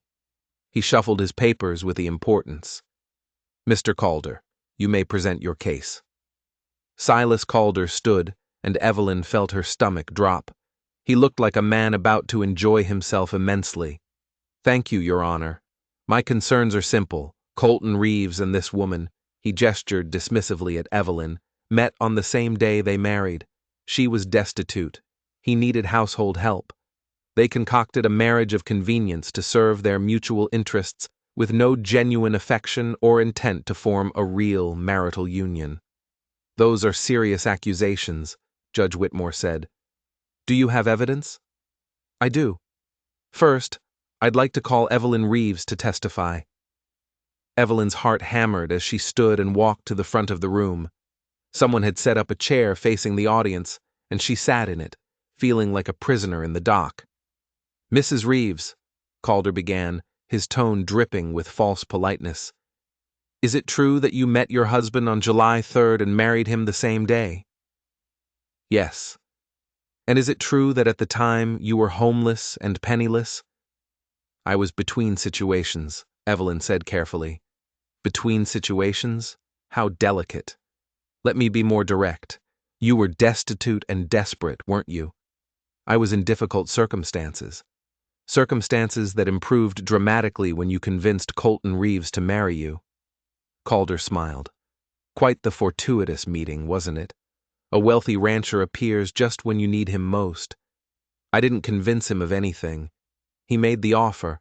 Ah, yes, the offer. He needed a housekeeper, and you needed a home, so you struck a bargain. A business transaction dressed up as marriage. It was more than that, Evelyn protested. Was it? Tell me, Mrs. Reeves, did you love your husband when you married him?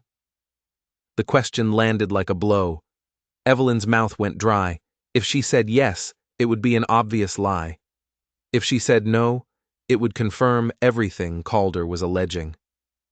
I barely knew him, she said finally, but I believed we could build a life together. How convenient. And where do you sleep, Mrs. Reeves? Heat flooded her face. I don't see how that's relevant. It's entirely relevant. A genuine marriage includes intimate relations.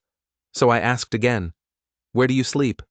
In the main bedroom, she said, which was technically true. She slept in Catherine's room, which had been the main bedroom. And your husband? Does he sleep there as well? Evelyn's hands clenched in her lap. Our sleeping arrangements are private. Not when the legitimacy of your marriage is in question. Calder turned to the judge. Your Honor, I submit that this is clearly a fraudulent marriage entered into for material gain and legal convenience. Mrs. Reeves was desperate for security. Mr. Reeves needed help with his household, and they concocted this arrangement to serve their purposes. It makes a mockery of the sacred institution of marriage. I disagree. The voice came from the back of the room, and Evelyn turned to see Reverend Matthews standing. May I speak, Your Honor? Judge Whitmore looked annoyed, but nodded briefly. The Reverend made his way to the front. I performed the marriage ceremony for Colton and Evelyn. Before I did so, I spoke privately with each of them to ensure they understood the commitment they were making. Mrs. Reeves was forthright about her circumstances, but she was also sincere in her desire to build a genuine life with Colton and his children. I saw no deception in her, only hope. Hope doesn't make a marriage legitimate, Calder snapped. No, but commitment does, and I believe both parties were committed to honoring their vows. Believing isn't knowing, Reverend. I call Colton Reeves to testify. Colton stood and took Evelyn's place in the chair. His expression was granite hard, but she could see the tension in his shoulders. Mr. Reeves called her began. Why did you really marry this woman? Because I needed help with my children and my household. She needed a home. It was mutually beneficial. Evelyn's heart sank. He was being too honest, giving Calder exactly what he wanted. So, you admit it was a business transaction? I admit it was practical, but that doesn't make it fraudulent. Did you love her when you married her? No. The word echoed through the silent room. Evelyn felt like she'd been struck. And do you love her now? Calder pressed. Colton was quiet for a long moment. When he spoke, his voice was low but clear. Love is complicated, Mr. Calder. I respect my wife. I value her. She's brought order to my home and warmth to my children's lives. She's proven herself a dozen times over in ways that matter more than romantic declarations. So, yes, I suppose I do love her. Just not the way you seem to think I should. Something in Evelyn's chest cracked open. How touching, Calder said sarcastically. But respect and value aren't the same as genuine marital affection. Your Honor, I maintain that this marriage is a sham. I'd like to speak. The voice was small but determined. Nora stood in the audience, her face pale, but her chin raised defiantly. Young lady, this isn't Judge Whitmore began. Please, Nora interrupted. I need to say something about my family. The judge looked to Colton, who nodded slowly. Let her speak. Nora walked to the front of the room, and Evelyn saw her hands trembling, but her voice was steady when she spoke. My name is Nora Catherine Reeves. I'm 10 years old, and Evelyn is my stepmother. She took a deep breath. When she first came to our house, I hated her. I hated that she was sleeping in my mama's room, wearing my mama's ring, trying to replace someone who couldn't be replaced. Evelyn's eyes filled with tears. But she never tried to replace Mama. Nora continued. She said my mama was special, and she could never take her place. She just wanted to help. And she did help. She taught me things Mama never had time to teach me. She's patient with James when he has nightmares. She makes Papa smile again. Nora's voice broke. She makes us feel like a family instead of just people living in the same house. That's very sweet, Calder said condescendingly. But a child's feelings don't determine legal legitimacy. Maybe they should. James had come to stand beside his sister, his small face fierce. Evelyn's our mama now, not because she has to be, but because she wants to be. She doesn't yell when I break things. She helps me read. She tucks me in at night and makes sure the lamp's burning so I'm not scared of the dark. Children, Judge Whitmore said, his tone softer now. Your loyalty is admirable. But it's not just loyalty, Nora interrupted. It's the truth. Our family was broken before Evelyn came. Now it's starting to heal. If you take her away, you'll break us all over again.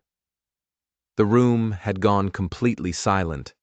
Evelyn looked at these two children defending her with such fierce determination, and her heart felt too large for her chest. Then she heard other voices joining in. I've known Colton Reeves for 15 years, one of the ranch hands called out. He's the most honest man I know. If he says his marriage is genuine, I believe him. Evelyn's been nothing but kind to everyone she meets, Margaret added. She works harder than any 3 women I know. That's not the behavior of a fraud. She helped my wife when she was sick, someone else said. Brought food and sat with her for hours. Didn't ask for anything in return. More voices rose, a chorus of support that seemed to catch Calder off guard.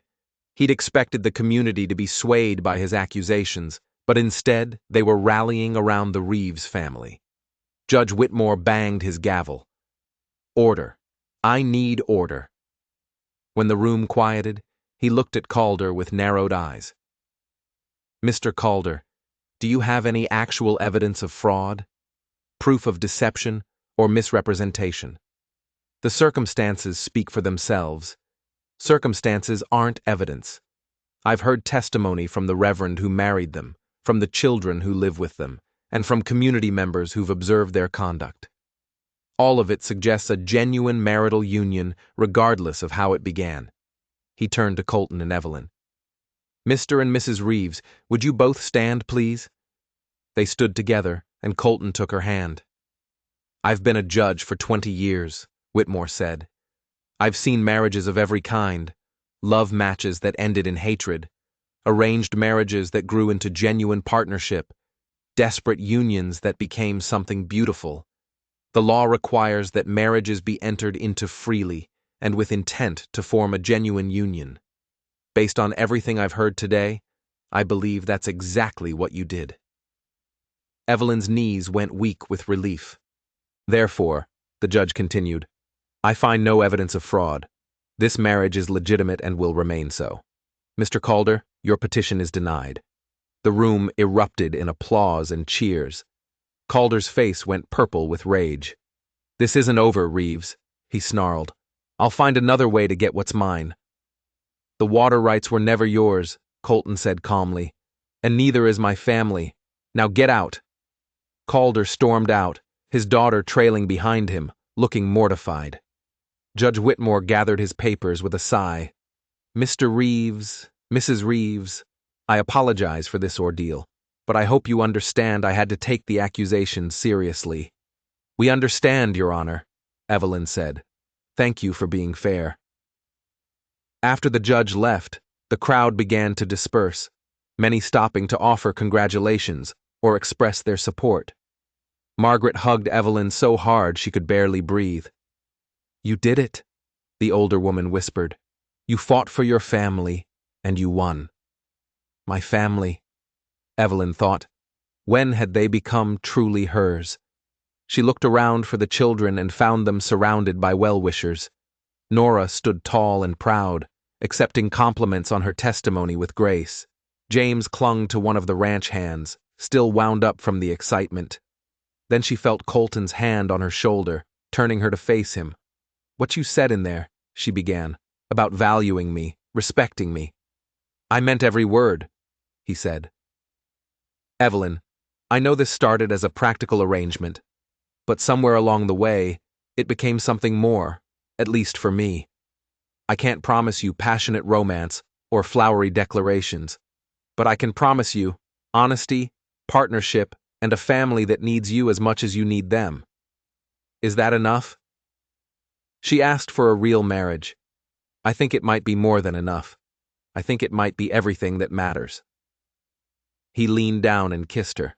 Not the brief, chaste kiss from their wedding day, but something deeper, something that tasted like promise and possibility and home. When they broke apart, Evelyn saw Nora watching them with a small, satisfied smile. "Does this mean we don't have to call her Mrs. Reeves anymore?" James asked loudly. "Can we just call her Mama?" Evelyn looked at Colton, her eyes asking permission. He nodded, his expression soft in a way she'd never seen before. "Yes," she told James, her voice breaking with emotion. "You can call me Mama if you want to." The boy launched himself at her, wrapping his small arms around her waist. Nora joined them more slowly, but when Evelyn reached out, the girl came willingly into the embrace. Colton's arms came around all three of them, and for the first time since she'd stepped off that stagecoach in Fort McPhersonson, Evelyn felt like she'd finally come home. They stood there in the emptying town hall, a family forged not from blood or romance, but from choice and commitment, and the stubborn refusal to let others define what they could be. Outside, the Nebraska sun was setting in a blaze of gold and crimson. Tomorrow would bring new challenges, new work, new reasons to fight for what they'd built. But tonight, they had this moment of victory and belonging and love in all its complicated, imperfect, absolutely real forms. And it was more than enough. The ride home from Plum Creek felt different from any journey Evelyn had taken before. The same prairie stretched endlessly around them. The same wagon wheels creaked their familiar rhythm, but everything had changed. James sat pressed against her side, his head heavy on her shoulder, as exhaustion from the day's drama finally claimed him. Nora sat on her other side, not quite touching, but close enough that Evelyn could feel the warmth of her presence. And Colton drove with one hand on the reins and the other resting near Evelyn's, close enough that their fingers brushed with every bump in the road. "You were very brave today," Evelyn told Nora softly, careful not to wake James. "What you said in front of all those people, that took real courage." "I was terrified," Nora admitted. "My hands wouldn't stop shaking. Courage isn't the absence of fear. It's doing what needs to be done despite being afraid." Nora was quiet for a moment, then said, "I meant what I said about you making us feel like a family again." She paused, struggling with something. "I know I was awful to you at first. I'm sorry. You were protecting your mother's memory. There's nothing to apologize for, but I was mean. I wanted you to leave. I know, but you changed your mind, and that's what matters." Evelyn risked putting her arm around the girl's shoulders, and when Nora leaned into the embrace, her heart swelled. "We're going to be all right, you know, all of us together." "Mr. Calder looked so angry when he left," Nora said, and Evelyn heard the worry beneath her words. "Do you think he'll really try something else?"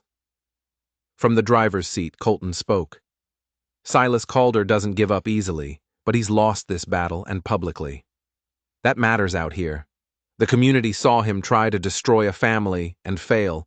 His influence just took a serious blow." "So, we're safe?" Nora asked.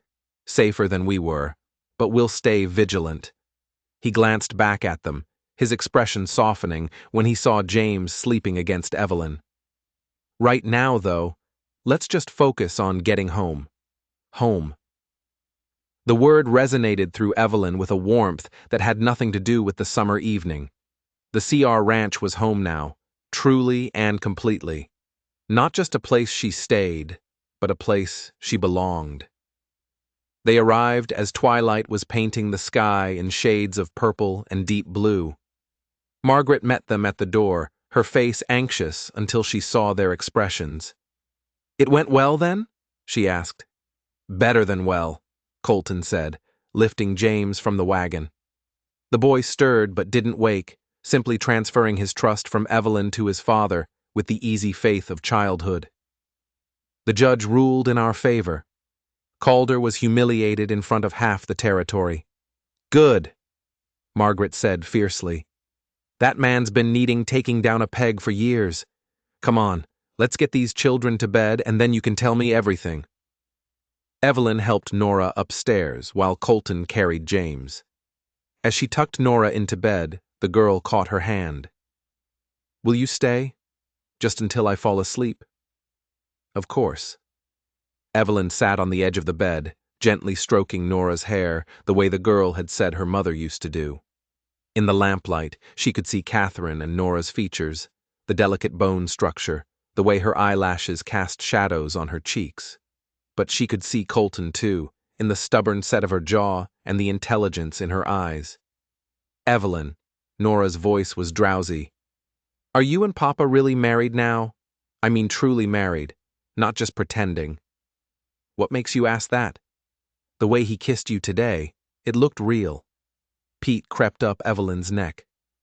"We're truly married, sweetheart. We have been since the day we spoke our vows. Today just made everyone else believe it." "Good," Nora mumbled, her eyes drifting closed. "I like having a mama again." The words wrapped around Evelyn's heart and squeezed. She stayed until Nora's breathing deepened into sleep, then carefully extinguished the lamp and slipped from the room. She found Colton in James's room, standing over the boy's bed with an expression of such tender protectiveness it made her breath catch. He looked up when she entered, and something passed between them in the dim light. An understanding, a recognition of the life they were building together. "He was so scared today," Colton said quietly. "When Calder was questioning you, James was crying. He thought they were going to take you away, but they didn't." "No, thanks in large part to him and Nora."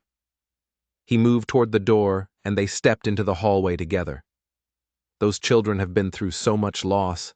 I can't let them lose anyone else." "You won't," Evelyn promised.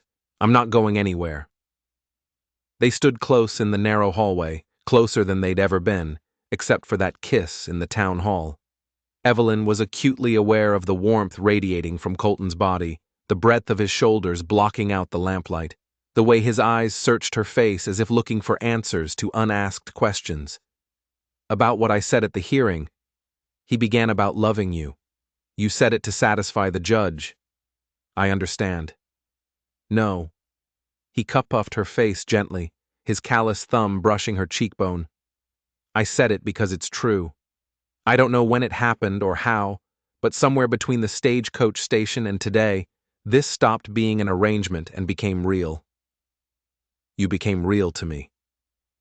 Evelyn's eyes burned with tears. "You're real to me, too. These past weeks getting to know you, learning to be part of this family. It's been the happiest I've been since before Thomas died. Maybe even happier than that." "I can't be the romantic hero you might have dreamed of," Colton said, his voice rough. "I'm just a rancher with too much responsibility and not enough poetry in my soul. I don't want poetry. I want honesty, partnership, exactly what you've already given me." She covered his hand with hers, holding it against her cheek. "This us. It's better than any fairy tale because it's real and earned and ours." He kissed her then, slow and deep and full of promise. Not the public display from earlier, but something private and precious. When they finally broke apart, both breathing hard, Colton rested his forehead against hers. "I should ask you properly," he murmured. "The way I should have done from the start. Evelyn Hart Reeves, will you stay married to me? Will you build this life with me and these children for better or worse until death parts us?" I already promised that once in front of Reverend Matthews, she reminded him, smiling through her tears. I know, but I want you to promise again now that you know what you're getting into. Now that it's a real choice, not desperation. Then yes, she said. Yes, I'll stay married to you. Yes, I'll build this life with you. Yes to all of it. Colton Reeves. This time, when he kissed her, it felt like a new beginning. The old marriage, born of necessity and circumstance, was being replaced by something chosen and wanted. The ghost of Catherine, which had haunted these halls for so long, was finally laid to rest, making room for something new. Downstairs, they found Margaret setting out leftover stew and fresh bread. She took one look at their faces and smiled knowingly. About time you two figured it out, she said. I was starting to think you'd dance around each other until you were both old and gray. You knew? Evelyn asked, embarrassed. I've got eyes, haven't I? I saw it happening weeks ago, even if you two were too stubborn to notice. She ladled stew into bowls. Now sit down and eat. You've had a long day and tomorrow will come early. They ate together in the warm kitchen, talking about the hearing and the community support, making plans for the days ahead. It felt so natural, so right, that Evelyn had to keep reminding herself that just a few weeks ago, she'd been alone and desperate at a stagecoach station, convinced her life was over. What will you do about Calder? Margaret asked Colton. He won't let this go quietly. I know, but he's shown his hand now. The community knows what he's willing to do to get what he wants, and they don't like it. That gives us leverage. He pushed his empty bowl away. I'm going to ride into town tomorrow and file a formal complaint with the territorial marshal. Calder's harassment has crossed too many lines. Will that stop him? Evelyn asked. Probably not, but it will slow him down and put him on notice that I'm willing to fight back legally, not just accept his bullying. Be careful, Margaret warned. Cornered animals are the most dangerous. I will be. He looked at Evelyn. I'd like you to come with me tomorrow. We should present a united front, and I think people need to see us together as husband and wife. The phrase sent a flutter through Evelyn's stomach. I'd be honored. After Margaret left for her small cottage behind the bunkhouse, Evelyn and Colton lingered in the kitchen, neither quite ready to end the day. I suppose we should talk about sleeping arrangements, Colton said, his ears reening slightly. Now that the marriage is, that is, we're really married, Evelyn supplied, amused by his discomfort. Yes, we should discuss it. I don't want to pressure you into anything you're not ready for. We can continue as we have been with separate rooms until you feel comfortable, Colton. She placed her hand over his, stilling his nervous fidgeting. We're husband and wife. I think it's time we acted like it, don't you? His eyes darkened with something that made heat pool in Evelyn's stomach. Are you sure? I'm sure. And she was. This man had proven himself worthy of her trust 100 times over. He'd given her a home, a family, a purpose. He'd defended her, valued her, chosen her. Whatever nervousness she felt was overshadowed by the certainty that this was right. Then I'll move my things into Catherine's room. Into our room, he corrected himself. Tomorrow, while you're getting ready for town. Our room, Evelyn repeated, trying out the words. They felt good, true. She helped him clean up from supper, their movements synchronized from weeks of working side by side. When everything was put away and the lamps were dimmed, they climbed the stairs together. At the door to what had been Catherine's room, Colton paused. I want you to know this room. It's yours now. Ours. If you want to change anything, redecorate, make it different. I'd like that, Evelyn said. Not to erase Catherine's memory, but to make it reflect our life together. I think she'd approve. Catherine wanted the people she loved to be happy. She'd be glad her children have a mother who cares for them, and that I found a partner who fits this life. They stood in the hallway, the house quiet around them, except for the settling creaks of old wood and the distant call of an owl. "Good night, Colton," Evelyn said softly. "Good night, Evelyn." He lifted her hand to his lips, kissing her knuckles with old-fashioned courtliness. "Sleep well." She slipped into her room, not Catherine's room anymore, but hers. Soon to be theirs, and changed into her nightgown with trembling hands. Everything was changing so fast. Just this morning, she'd still been pretending to be a wife. Now she was one in truth, with all the joy and terror that implied. She lay in bed watching moonlight paint silver patterns on the ceiling and thought about the journey that had brought her here. Thomas's death, Margaret Hart's cruelty, the desperate journey west, meeting Colton at the stagecoach station, the hasty wedding, the slow building of trust and affection, the hearing, and now this. A real marriage, a real family, a real future. She thought her life was over when Thomas died.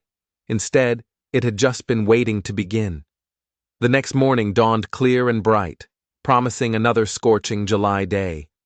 Evelyn woke to find Colton already gone. She could hear him moving around in his office downstairs. She dressed carefully in her best dress, a dark blue calico that brought out her eyes, and pinned her hair up with more care than usual if they were presenting themselves to the town as a united couple. She wanted to look the part. Downstairs, she found Margaret already cooking breakfast and humming tunelessly. "You look happy," Evelyn observed, tying on her apron. "I am happy.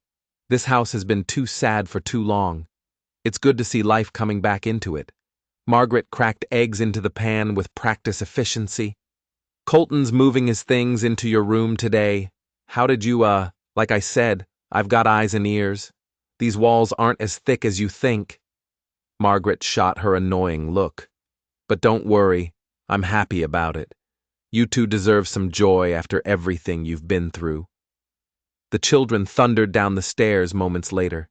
James already talking a mile a minute about a dream he'd had involving horses and flying. Nora followed more sedately, but Evelyn noticed she was wearing her best dress, too. "Are you coming to town with us?" Evelyn asked. "Papa said I could if I promised to behave and not wander off." Nora set the table with careful precision. "I want people to see that we're a real family. We are a real family, sweetheart. I know, but I want everyone else to know it too." Colton appeared in the doorway, dressed in his good suit, his hair still damp from washing. He'd even trimmed his beard, and Evelyn's breath caught at how handsome he looked. "Ready?" he asked. "Almost. Let us finish breakfast first, unless you want to arrive in town with your stomach growling." He smiled, that rare, full smile that transformed his whole face. Fair point. They ate together, a family around a table, and Evelyn felt such contentment that it almost frightened her. This much happiness felt fragile, like something that could shatter if she wasn't careful. But she was learning that happiness didn't have to be fragile. Built on a foundation of trust and choice and hard work, it could be surprisingly resilient. The ride to Plum Creek took 2 hours, with James keeping up a constant stream of chatter and Nora occasionally contributing more thoughtful observations. Colton drove with easy competence, and every so often his hand would brush against Evelyn's in what she was learning to recognize as deliberate touches. When they reached town, word of their arrival seemed to spread instantly. People emerged from shops and homes to watch them pass, some calling out greetings, others simply staring. Evelyn kept her head high, her hand resting on Colton's arm as they walked into the marshal's office. Marshal Tom Brady was a grizzled man in his 50s with sharp eyes and a reputation for fairness. He stood when they entered, his expression neutral. "Colton, Mrs. Reeves, what brings you in today?"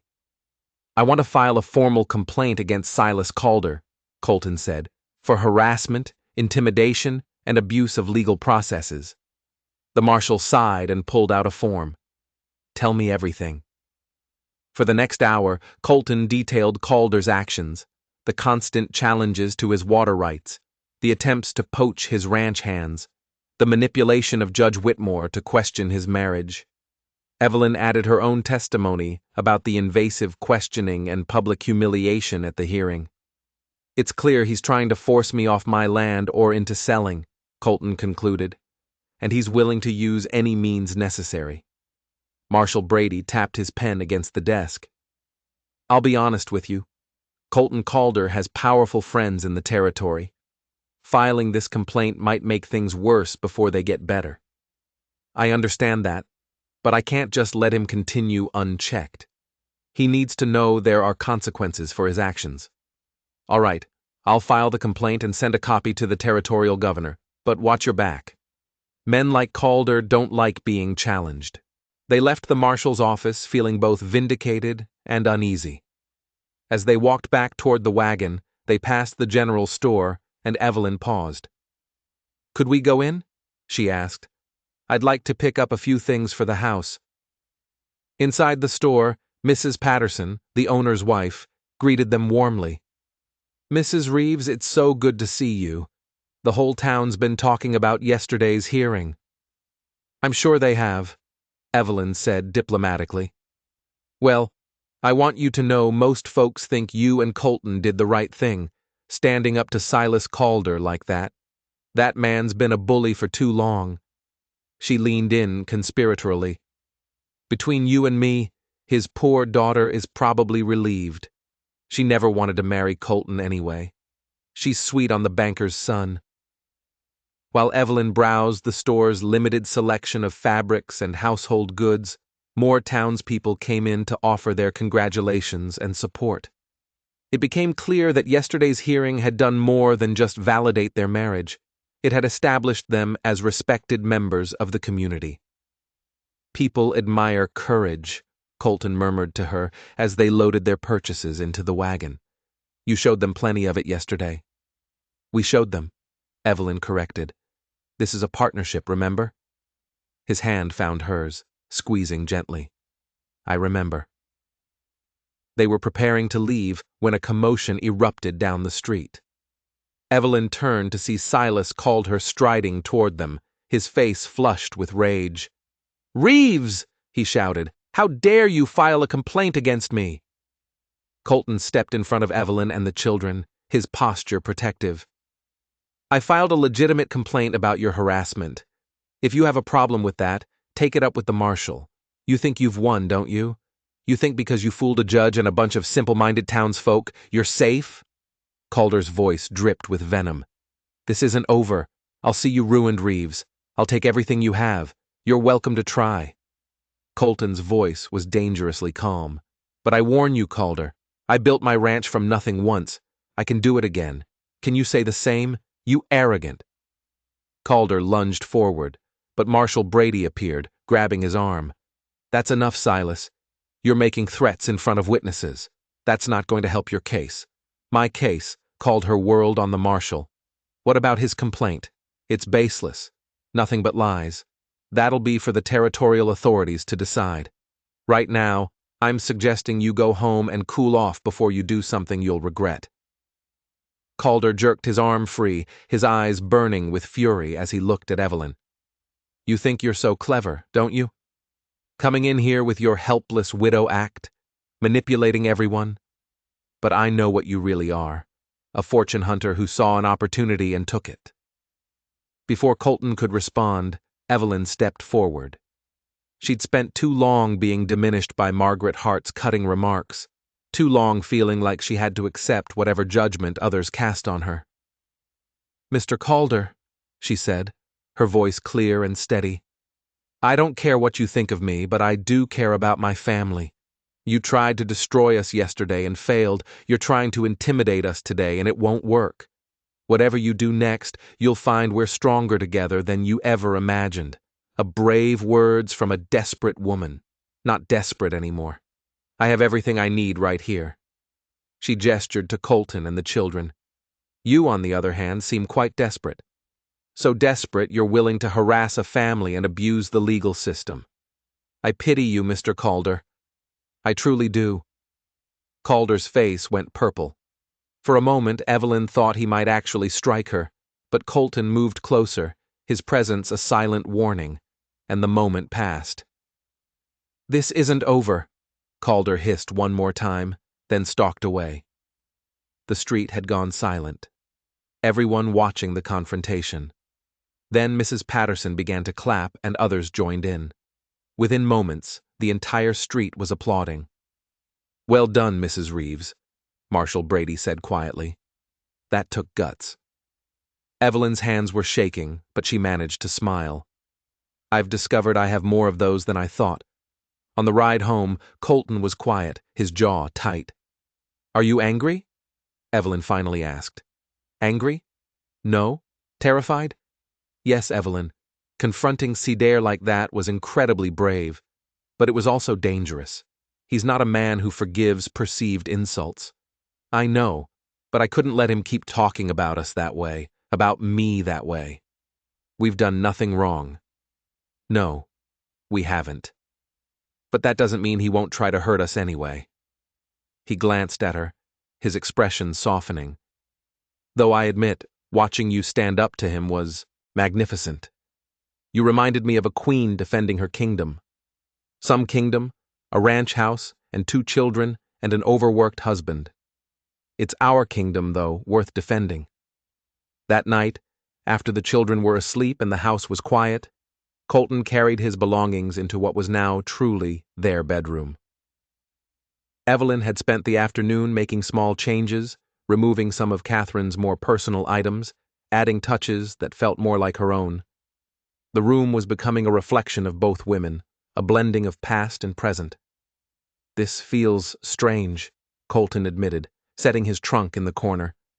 "I haven't slept in this room since Catherine died. We can use a different room if you'd prefer." "No, this is right. It's just different." He looked around at the changes she'd made. Better, though, more like a room for living instead of a shrine to the past. They prepared for bed awkwardly, both hyper-aware of the other's presence. When they finally lay down together, a careful distance between them, the silence felt heavy with unspoken expectations. "I'm nervous," Evelyn admitted finally. "So am I," Colton said, and she heard the relief in his voice that she'd spoken first. "This is a second chance for both of us. I don't want to waste it. Neither do I." She turned to face him in the darkness. "But I think we're already doing everything right. Building slowly, choosing each other every day. That's worth more than rushing into something we're not ready for." He reached out and pulled her close, and she settled against his chest with a sigh of contentment. His heartbeat steady beneath her ear, strong and reliable. "We have time," he murmured into her hair, "all the time in the world to figure this out." They fell asleep like that, wrapped in each other's arms, and Evelyn dreamed of the future they were building together, imperfect and earned and absolutely theirs. The next week passed in a haze of domesticity and growing intimacy. Colton and Evelyn learned the rhythms of sharing a bed, of waking together, of the small intimacies of married life. They learned each other's habits and preferences, adjusted to each other's presence, and slowly, carefully, built something neither had expected to find: genuine partnership and affection. The children blossomed under the security of having 2 parents who were clearly committed to each other and to them. James's nightmares became less frequent. Nora began to laugh more, the hard shells she'd built around herself finally cracking open. One evening, as they all sat on the porch watching the sunset paint the sky in brilliant oranges and reds, Nora spoke up. "Evelyn, can I ask you something?" "Of course. Do you think Mama would have liked you?" It was a question Evelyn had wondered about herself. Would Catherine have approved of the woman who now slept in her bed, raised her children, loved her husband? "I'd like to think so," she said carefully. "Your mama wanted your papa and you children to be happy. I think she'd be glad we found each other, even if it happened in an unconventional way." "I think she would have liked you," Nora said decidedly. "You're strong like she wasn't. You can handle this life. She would have appreciated that." Colton's arm came around Evelyn's shoulders, pulling her close. "Your mama would have loved her," he said, "just like we do." But the simple declaration made Evelyn's eyes sting with tears. Love? They loved her. This family she'd stumbled into through desperation, and luck had somehow become hers, and they loved her. "I love you too," she whispered. "All of you, more than I ever imagined possible." As the last light faded from the sky and the first stars began to appear, Evelyn thought about how far she'd come. From nobody at a stagecoach station to somebody, to wife, mother, partner, protector. She'd found her place not by chance, but by choosing it, by fighting for it, by proving day after day that she belonged. Tomorrow would bring new challenges. Calder wasn't finished with them, and frontier life was never easy. But tonight, surrounded by her family on the porch of their home, Evelyn felt a peace she'd never known. She'd found what she'd been searching for without even knowing she was looking. Not just a home or security or purpose, but love in all its messy, complicated, beautiful forms, and it was more than enough. It was everything. 3 months had passed since the hearing, and autumn was beginning to paint the Nebraska prairie in shades of amber and rust. The oppressive heat of summer had given way to crisp mornings and comfortable afternoons, and the CR ranch had settled into a rhythm that felt almost too peaceful to last. Evelyn should have known better than to trust the quiet. She was in the kitchen, preserving the last of the season's tomatoes, when one of the ranch hands, a young man named Tom Miller, burst through the door, his face pale with urgency. "Mrs. Reeves, you need to come quick. There's been an accident." Her heart stopped. "The children?" "No, ma'am. They're fine playing in the barn with old Samuel watching them. It's Mr. Reeves. His horse threw him checking the north fence line. We got him back to the house, but he's hurt bad." Evelyn's training for months of frontier living kicked in instantly. She wiped her hands on her apron and grabbed the medical kit Margaret had taught her to keep stocked. "Where is he?"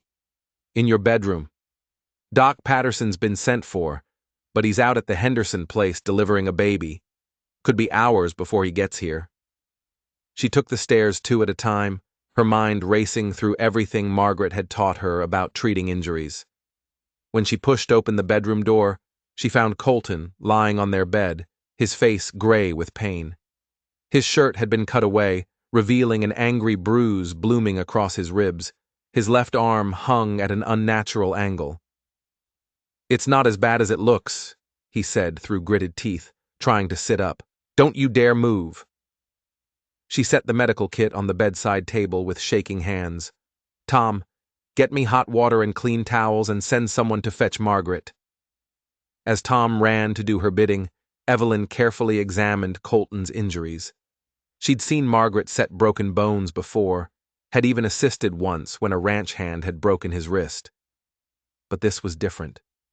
This was Colton, her husband, and the thought of causing him more pain made her stomach clench. "Talk to me," she said, keeping her voice steady. "What happened?" Rabbit spooked thunder. "Stupid accident." He winced as she gently probed his ribs. "Pretty sure the arm's broken. Ribs might just be bruised. Your arm is definitely broken." She could see the fracture, feel the misalignment beneath her careful fingers. "I'm going to have to set it before the doctor arrives. The longer we wait, the worse it'll be." His eyes met hers, trust and pain wearing in their gray depths. "Can you do it?" "I have to." She took a deep breath, calling on reserves of strength she hadn't known she possessed. "This is going to hurt." "I know." Margaret arrived just as Evelyn was gathering what she needed. The older woman took one look at the situation and rolled up her sleeves. "Good. You're not waiting for Patterson? Man's probably drunk anyway." She moved to Colton's other side. "I'll hold him steady. You set the bone. You've got steadier hands than me." Evelyn's hands were trembling, but she nodded. She'd watched this done, had studied the medical manual Colton kept in his office. Theory was one thing. Practice, especially on someone she loved, was entirely different.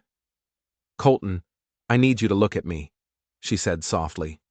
When his eyes locked on hers, she continued, I'm going to count to 3, and then I'm going to pull and align the bone. It's going to hurt like hell, but it'll be fast.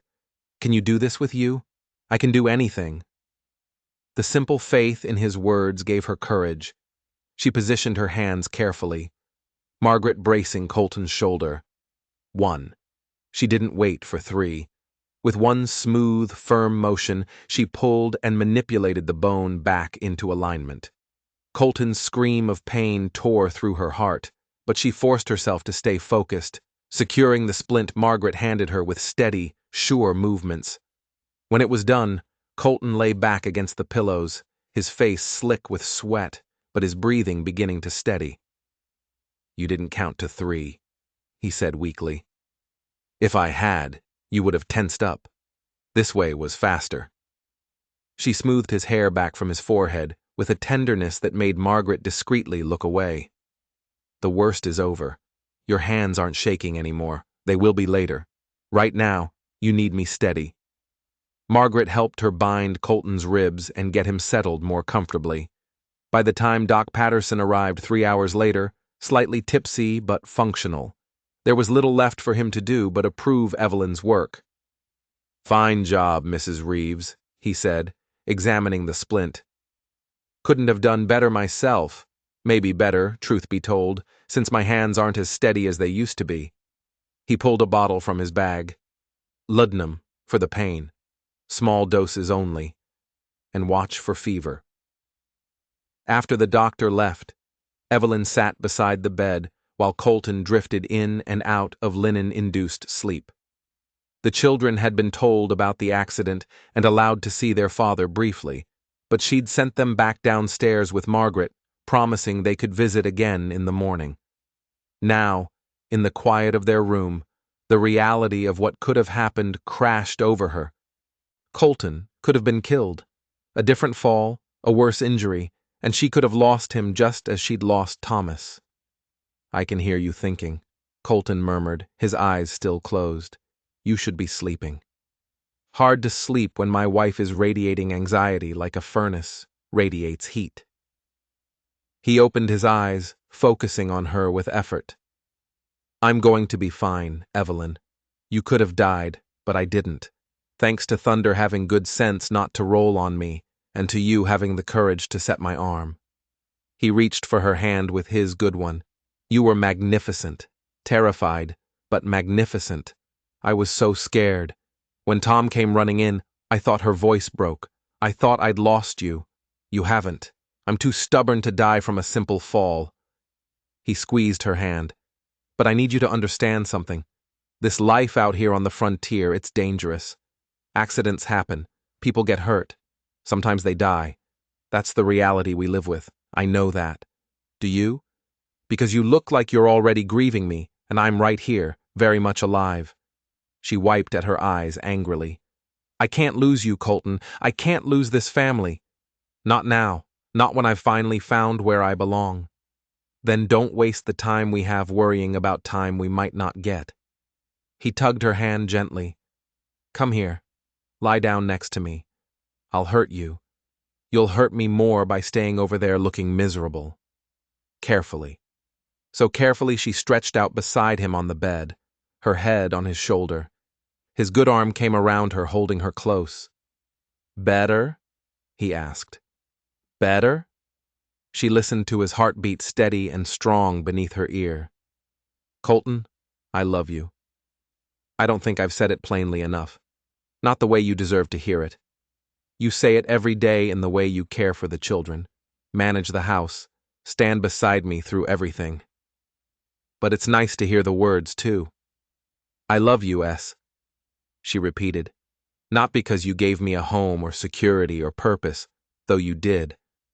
I love you because you're good and honest and strong, because you make me want to be braver than I am, because when I look at our life together, I can't imagine being anywhere else. I love you too, he said softly. More than I thought I could love anyone again. You've brought light back into this house, into my life. You've given my children a mother and given me a true partner. I don't know what I did to deserve you, but I'm grateful every day that you stepped off that stagecoach." They lay together in the gathering darkness, and Evelyn felt the peace that came from knowing she was exactly where she was meant to be. The next weeks tested that peace severely. Colton's injuries meant he couldn't perform his usual duties around the ranch, and the burden of managing everything fell to Evelyn and the ranch hands. She rose before dawn each day, checking on the livestock, overseeing repairs, making decisions about which fields to harvest first. The work was exhausting and never-ending, but she refused to let the ranch suffer because its owner was temporarily incapacitated. Margaret watched her with a mixture of approval and concern. "You're running yourself ragged," she said one evening as Evelyn dragged herself into the kitchen after a 14-hour day. "The work needs doing. The work will always need doing. That's the nature of ranch life. But you need to pace yourself, girl, or you'll be the next one laid up. I can rest when Colton's healed. Stubborn as he is, you are." Margaret pushed a plate of food toward her. "Eat. You're no good to anyone if you collapse." Evelyn ate mechanically, too tired to taste the food. Upstairs, she could hear James laughing at something Colton had said. The sound made her smile despite her exhaustion. Colton might be injured, but he was healing well, and his spirits remained good.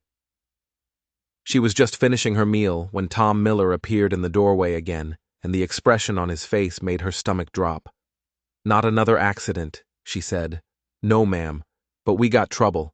Silas Calder's men are cutting our north fence line. They're driving cattle onto our land, claiming we moved the boundary markers." Evelyn was on her feet instantly. "How many men?" "6 that we can see. They're armed."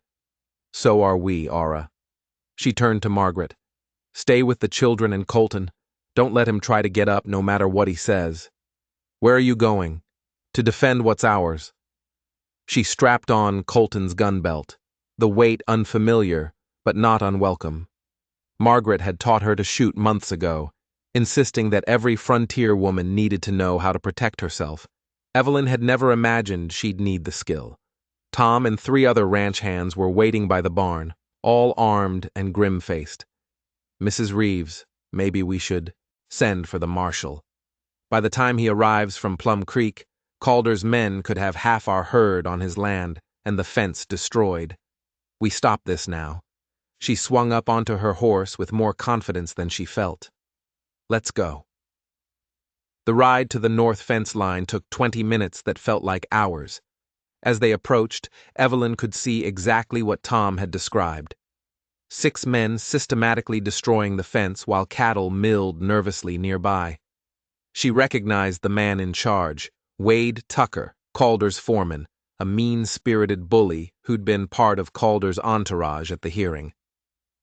"That's far enough," she called out, reining in her horse at a safe distance. "You're destroying private property and trespassing on CR land." Tucker looked up with a smirk. "Mrs. Reeves, where's your husband? Too scared to defend his own property."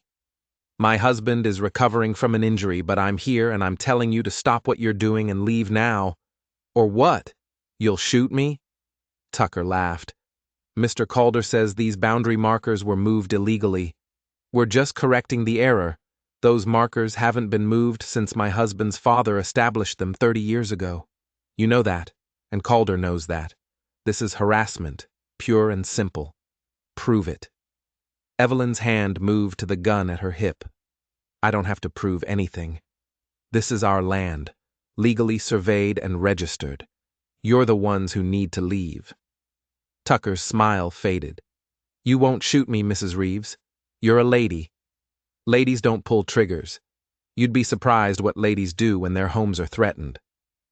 She drew the gun with steady hands, pointing it directly at Tucker. "I've set broken bones, birthed calves, and faced down a territorial judge. Shooting a man who's destroying my property doesn't even make the list of hardest things I've done this year." For the first time, Tucker looked uncertain. Behind her, Evelyn heard her ranch hands readying their own weapons. "You're outnumbered 6 to 5, Tucker said, but his voice lacked conviction. Maybe, but I'm fighting for my home and my family. What are you fighting for? Silas Calder's greed? She kept the gun steady. Last chance, Tucker. Leave now or I send Tom here to fetch the marshal. And we press charges for destruction of property, trespassing, and theft. Mr. Calder's already on thin ice with the territorial authorities. How do you think they'll react to this? Tucker's jaw worked as he considered his options. Finally, he spat in the dirt. Fine, we'll leave. But Mr. Calder ain't going to like this. Mr. Calder can take his complaints to the proper authorities. If he has a legitimate claim to this land, he can file it legally. Otherwise, he can stay on his side of the fence and leave us alone. She kept her gun drawn until Tucker and his men had mounted their horses and ridden away. Only then did her hands start to shake. You were incredible, Mrs. Reeves, Tom said with open admiration. I ain't never seen anyone face down Wade Tucker like that. I was terrified the entire time. She holstered the gun with trembling fingers. But we couldn't let them destroy our fence and steal our cattle. Mr. Reeves is going to be proud when he hears about this. Evelyn looked at the damaged fence, calculating the work it would take to repair. He's going to be furious that I put myself in danger, but we can worry about that later. Right now, we need to fix this fence before we lose any cattle. They worked into the night repairing the damage and reinforcing the fence. By the time Evelyn rode back to the house, she was so exhausted she could barely stay in the saddle. She found Colton waiting in the kitchen, his face tight with worry and anger. You should be in bed, she said, and you should have woken me before you rode out to confront armed men. His voice was quiet, but she could hear the fury beneath it. What were you thinking? I was thinking that someone needed to protect our ranch, and you were in no condition to do it. She pulled off her gloves and set them on the table. Calder's men were destroying our fence and trying to steal our cattle. Was I supposed to just let them? You were supposed to send for the marshal. By the time he arrived, the damage would have been done. She met his eyes steadily. I did what needed to be done, Colton. The same thing you would have done if you'd been able. I'm a man. It's different. No, it's not. I'm your wife and your partner. That means when you can't protect what's ours, I step up. That's what partnership means. He stared at her for a long moment, frustration and pride wearing on his face. Then, unexpectedly, he laughed. God help me. I married a woman as stubborn as I am. He pulled her close with his good arm. You scared 10 years off my life, Evelyn Reeves. But you also proved that I was right about you from the start. Right about what? That you're strong enough for this life, strong enough for this family. He kissed her forehead. I'm proud of you, terrified and proud in equal measure. Calder's not going to stop, she said quietly. This was just another attempt to push us out. I know, but we're not going anywhere. His expression hardened. And after tonight, he's going to learn that attacking the CR ranch means dealing with both of us. The next morning, Colton insisted on riding into Plum Creek, despite Evelyn's protests. His arm was still in a splint, his ribs still tender, but his determination was absolute. We're going to end this, he said, once and for all. They brought Tom Miller and 2 other ranch hands as witnesses along with detailed documentation of every incident of harassment, intimidation, and property damage Calder had orchestrated over the past months. Marshal Brady listened to their account with growing concern. That's the 3rd complaint against Calder this month, he said heavily, and the territorial governor's been asking questions about his land acquisitions. Seems a lot of his neighbors have sold out cheap after experiencing similar harassment. Can you do anything about it? Evelyn asked. I can and I will. I'm going out to Calder's place today with a warrant. We'll search for evidence of the stolen cattle, and I'll be placing him under investigation for criminal harassment. He looked at Colton seriously. This is going to get worse before it gets better. Calder won't take kindly to being investigated. Let it get worse, Colton said flatly. I'm done being patient with that man. But it wasn't Calder who showed up at the CR ranch 2 days later. It was his daughter Melissa, looking pale and frightened. Evelyn found her on the porch, twisting her hands nervously. "Mrs. Reeves, I need to speak with you and Mr. Reeves. Please, it's important." They brought her into the kitchen, and Margaret made tea while Melissa gathered her courage. "My father doesn't know I'm here," she said finally. "He'd be furious if he found out. But I can't stay silent anymore. What he's doing to you, it's wrong. It's always been wrong." "Why are you telling us this?" Colton asked. "Because the marshal came with a warrant, and my father is planning something terrible. He's not going to stop. He's talking about burning you out, making it look like an accident. I heard him talking to Wade Tucker about it last night." Tears spilled down her cheeks. "I know my father is awful. I know he's hurt people trying to get what he wants, but I can't let him commit murder. I won't." Evelyn's blood ran cold. "He's planning to burn down our house or the barn somewhere that would force you to leave, to give up. He's obsessed with getting your water rights in your land. He says it's the principle of the thing now that you've made him look like a fool, and he won't stand for it." Colton stood, his face hard as granite. "When is he planning this?" "I don't know. Soon. Maybe tonight, maybe tomorrow. That's why I came as soon as I could." Melissa looked at them with desperate eyes. "I'm so sorry. I should have said something sooner, but he's my father, and I was scared." "You're saying something now," Evelyn said gently. "That takes courage." "What will you do?" "We'll be ready," Colton said grimly, "and we'll make sure the marshal knows about these threats. Your father has gone too far." After Melissa left, promising to send word if she learned anything specific, Evelyn and Colton prepared for the worst. They moved the children to Margaret's cottage for safety. They armed the ranch hands and set up watches around the property. They sent word to Marshal Brady about Calder's threats, and then they waited. The attack came 2 nights later, in the darkest hours before dawn. Evelyn woke to the smell of smoke and Colton's urgent voice. "Fire. The barn's on fire." They rushed outside to find flames already climbing the barn walls, orange and hungry in the darkness. The ranch hands were running with buckets from the pump, but it was clear the fire had been set with accelerant. It was spreading too fast for it to be accidental. "Get the horses out!" Colton shouted, running toward the barn. Despite his injuries, Evelyn grabbed buckets and joined the water brigade, her heart pounding with terror and rage. This was their home, their livelihood. Calder was trying to destroy everything they'd built. Through the smoke and chaos, she saw movement at the edge of the property. Riders fleeing into the darkness. Wade Tucker and several of Calder's men, she was certain of it. "Tom," she called, "take 2 men and ride after them. Don't let them escape." Tom didn't hesitate, galloping, off in pursuit, while Evelyn turned back to fighting the fire. It took 3 hours to get the blaze under control. The barn was a total loss, reduced to smoking ruins, but they'd saved the horses, and the fire hadn't spread to any other buildings. In the grim light of dawn, Evelyn surveyed the damage with a mixture of grief and fury. Colton stood beside her, his good arm around her shoulders. His face was stray with soot, and she knew she must look the same.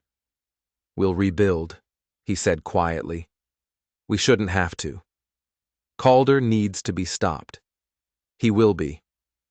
Tom returned an hour later with Wade Tucker in custody, the man's hands bound and his face defiant. "We caught him half a mile from here, reeking of kerosene. He had 2 others with him, but they got away." Marshal Brady arrived within the hour, brought by one of the ranch hands Evelyn had sent to town. He took one look at the destroyed barn and Tucker's guilty expression, and immediately placed the foreman under arrest. "Where's Calder?" he demanded of Tucker. "Huss, I ain't saying nothing. You'll say plenty once you're facing 20 years in territorial prison for arson, or you can tell me now and maybe get some leniency." Tucker's resolve crumbled. "He's at his ranch, planning to claim he was home all night, that I acted on my own. We'll see about that." The marshal rode out to Calder's ranch with a posy, and Evelyn and Colton followed, despite their exhaustion. They wanted to see this through to the end. They found Silas Calder in his study, looking entirely too calm for a man whose hired thugs had just been caught committing arson. But his composure cracked when Marshal Brady informed him he was under arrest. "This is outrageous," Calder blustered. "I've done nothing wrong." "Your foreman confessed to everything, including that you ordered the fire. We have witnesses who saw your men fleeing the scene, and I have testimony from your daughter about your threats." The marshal produced handcuffs. Silas called her. "You're under arrest for conspiracy to commit arson, criminal harassment, attempted theft, and destruction of property. You can't do this. I have friends in the territorial government." "Had friends," the marshal corrected. "Turns out the governor doesn't look kindly on men who terrorize their neighbors. He's been wanting an excuse to deal with you for years. You just gave it to him." As Calder was led away in chains, still protesting his innocence, Evelyn felt a weight lift from her shoulders. It was over. Finally over. The ride back to the ranch was quiet, both of them processing everything that had happened. "We lost the barn," Colton said finally. "We can rebuild a barn.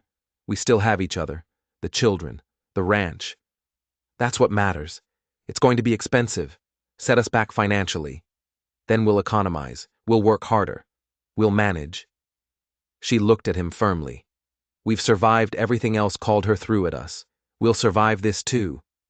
He pulled his horse close enough to reach for her hand. "I don't know what I did to deserve you, Evelyn Reeves, but I thank God every day that you were desperate enough to marry me." "I wasn't desperate," she said with a smile. "I was smart. I saw a good man offering me a chance at a real life, and I took it. Best decision I ever made, asking you to marry me. Second best," she corrected. "The best decision was choosing to make it a real marriage instead of just an arrangement." True enough. When they arrived home, they found the children waiting anxiously on the porch of Margaret's cottage. James ran to them immediately, throwing his arms around Evelyn's waist. "Is it over? Is the bad man gone?" "He's gone, sweetheart. He can't hurt us anymore." Nora stood back, trying to maintain her composure, but Evelyn could see the relief in her eyes. "The barn's really destroyed?" "I'm afraid so. But barns can be rebuilt. People can't. Everyone is safe, and that's what matters. When can we go home?" "Right now, if you'd like." They walked back to the main house together, a family that had been tested by fire, literally, and had emerged stronger. The destroyed barn was a harsh reminder of what they'd faced, but it was also proof that they'd survived. They'd won. Over the following weeks, news filtered in about Silas Calder's fate. Wade Tucker had turned state's evidence in exchange for a lighter sentence, providing detailed testimony about all of Calder's illegal activities. The territorial governor had launched a full investigation, and it quickly became clear that Calder had been systematically harassing and defrauding his neighbors for years. He was sentenced to 15 years in territorial prison. His ranch and holdings were seized to pay restitution to his victims. And Melissa Calder, finally, free of her father's control, married the banker's son and moved to Omaha, sending Evelyn a heartfelt letter of thanks for treating her with kindness when no one else had. The CR Ranch's barn was rebuilt by late October, with help from neighbors who'd heard what happened and wanted to show their support. It was larger than the original, with better ventilation and sturdier construction. Colton grumbled about the cost, but Evelyn saw the pride in his eyes every time he looked at it. His arm healed slowly but well, and by November he was back to full duties around the ranch. The first snow fell the week before Thanksgiving, turning the prairie into a white wonderland that made James shriek with delight and even drew a smile from serious Nora. On Thanksgiving Day they gathered around the table, Colton, Evelyn, the children, and Margaret, who'd become as much family as employee. The food was simple but abundant. Roasted chicken, potatoes, vegetables from the root cellar, fresh bread, and pie made from preserved berries. "What are we thankful for?" Evelyn asked, continuing a tradition her mother had started long ago. "I'm thankful the bad man is gone and we're safe," James said immediately. "I'm thankful for our new barn," Nora added, "and for Mama teaching me to make pie." The word Mama still made Evelyn's heart swell every time she heard it. She looked at Colton, waiting for his answer. "I'm thankful for second chances," he said, his eyes on her. "For brave women who step off stage coaches and change everything. For children who teach me every day what really matters. For this life we've built together." "I'm thankful for all of that too," Evelyn said softly. "But most of all, I'm thankful for finding home. Not just a house, but a place where I belong. A family that chose me as much as I chose them." "To family," Margaret said, raising her glass. "To the family we're born into and the family we make."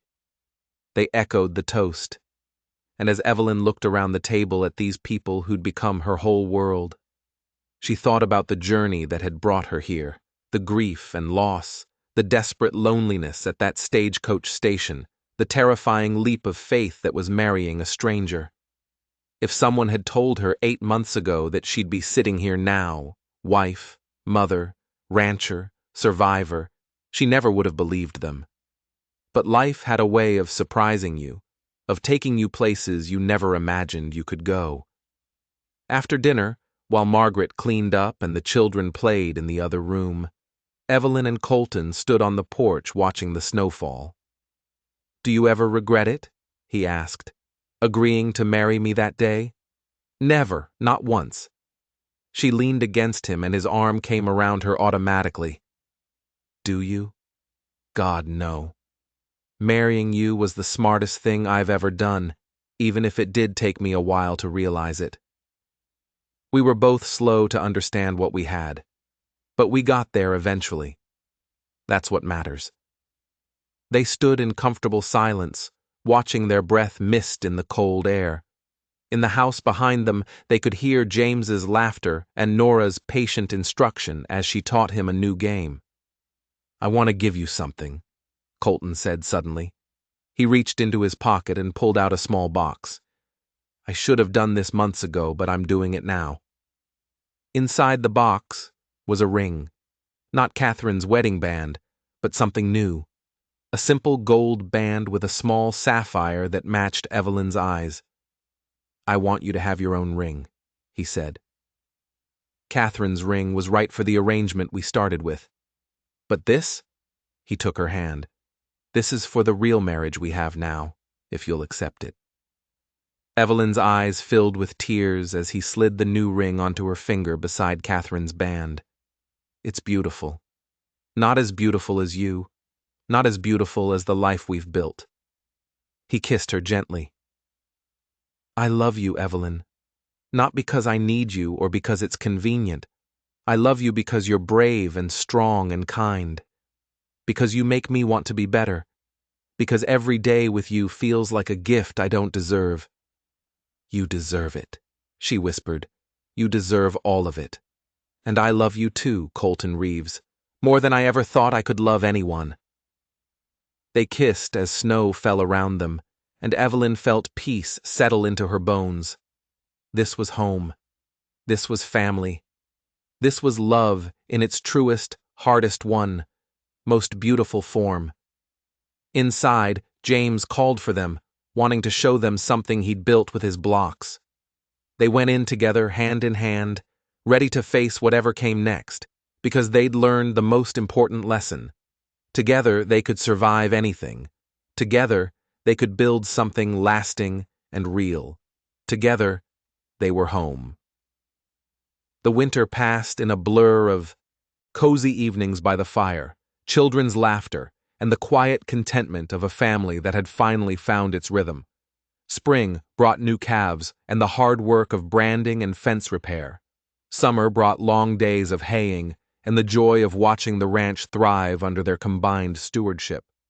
And one August morning, exactly 1 year after Evelyn had stepped off that stagecoach in Fort McPhersonson, She woke with a secret that would change everything once more. She waited until the children had gone outside to play, and Margaret had left for town before telling Colton. They were in the kitchen, and he was reviewing the ranch accounts while she kneaded bread dough. "Colton," she said, Clear's throat, her heart pounding. "I have something to tell you." He looked up immediately, attentive to the nervousness in her voice. "What is it? What's wrong?" "Nothing's wrong. At least I don't think so." "I hope not." She took a deep breath. "I'm pregnant." For a moment, he just stared at her. Then he was across the kitchen, pulling her into his arms despite the flour on her hands. "Are you sure?" His voice was choked with emotion. "As sure as I can be. Margaret noticed the signs before I did and confronted me about it yesterday. She thinks I'm about 3 months along." 3 months? He pulled back to look at her, his eyes searching her face. "And you're all right? You feel well?" "I feel wonderful. A little tired, but wonderful. A baby?" He said it like he was testing the word, seeing how it felt. "Our baby." "Are you happy?" she asked, suddenly uncertain. "I know Catherine's pregnancy with James was difficult, and you were so worried." "I'm terrified," he admitted. "But I'm also happier than I have any right to be. You're strong, Evelyn. Stronger than Catherine ever was. You can handle this. We can handle this together." "Together," he agreed, and kissed her with a tenderness that made her eyes sting. They told the children that evening, and the reactions were everything Evelyn could have hoped for. James was thrilled at the prospect of being a big brother immediately, declaring he would teach the baby everything he knew. Nora was quieter, but when Evelyn caught her eye, the girl smiled with genuine warmth. "Another Reeves," Nora said. "That's good. We're building a dynasty." "A dynasty?" Colton laughed. "That's ambitious." "Why not? You built this ranch from almost nothing. Evelyn turned it into a real home. We survived Mr. Calder and a barn fire and everything else. Why can't we build a dynasty?" Why not indeed? Evelyn thought. They'd already built something remarkable from nothing more than desperation and determination. What was a dynasty compared to that? The pregnancy progressed smoothly, and by late autumn, Evelyn was undeniably showing. The community, which had fully accepted her as Colton's wife and the mother of his children, rallied around them once more. Women brought baby clothes and advice. Men helped with the heavier ranch work. And when her time came in late February, during a blizzard that buried the prairie under 3 ft of snow, she had Margaret and 2 neighboring women to help her through it. The labor was long and hard, but Evelyn had faced down armed men and territorial judges. She could handle bringing a baby into the world. At dawn, as the blizzard finally began to clear, a baby's cry filled the house. Colton, who'd been pacing downstairs with James and Nora, took the stairs 3 at a time. He found Evelyn propped up in bed, exhausted but radiant, holding a tiny bundle wrapped in soft blankets. Margaret stood nearby, beaming with pride. "Come meet your daughter," Evelyn said softly. "A daughter?" Colton approached slowly, almost reverently, and looked down at the tiny face peeking from the blankets. She had a shock of dark hair and Evelyn's delicate features, and when she opened her eyes, they were the same stormy gray as her father's. "She's perfect," he breathed. "She is." Evelyn looked up at him with tears streaming down her face. "We made her, Colton. You and me together. We made this perfect little person." He sat carefully on the edge of the bed, one arm around Evelyn, and the other gently touching his daughter's tiny hand. The baby's fingers wrapped around his thumb with surprising strength. "What will we name her?" he asked. Evelyn had thought about this for months. "I'd like to name her Catherine Margaret Reeves. Catherine for the woman who came before me and gave you these amazing children. Margaret for the woman who taught me how to survive out here, if that's all right with you." Colton's eyes were wet as he nodded. "It's more than all right. It's perfect." Catherine would have loved that. They let the children come in then, James bouncing with excitement, and Nora trying to maintain her dignity, while clearly dying to hold her baby sister. "She's so small," James marveled, gently touching the baby's cheek.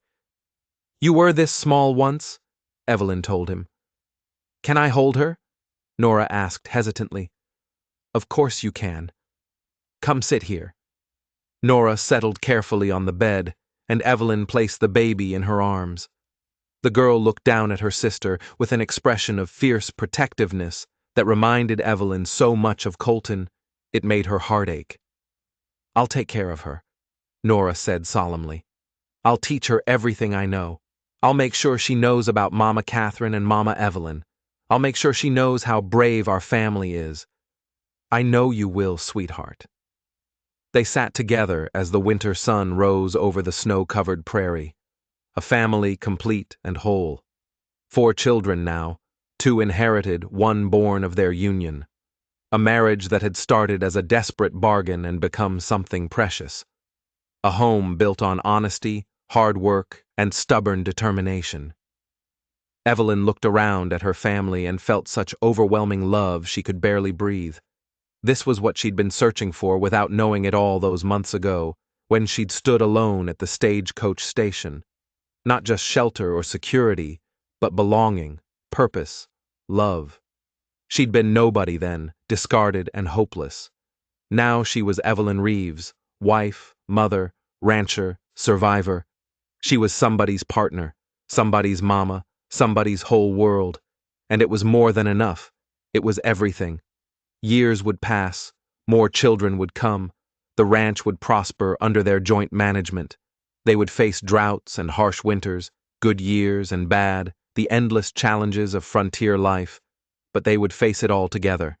This family built from broken pieces and desperate choices, and on quiet evenings when the children were asleep and the house was still, Colton and Evelyn would sit on their porch and remember how it all began.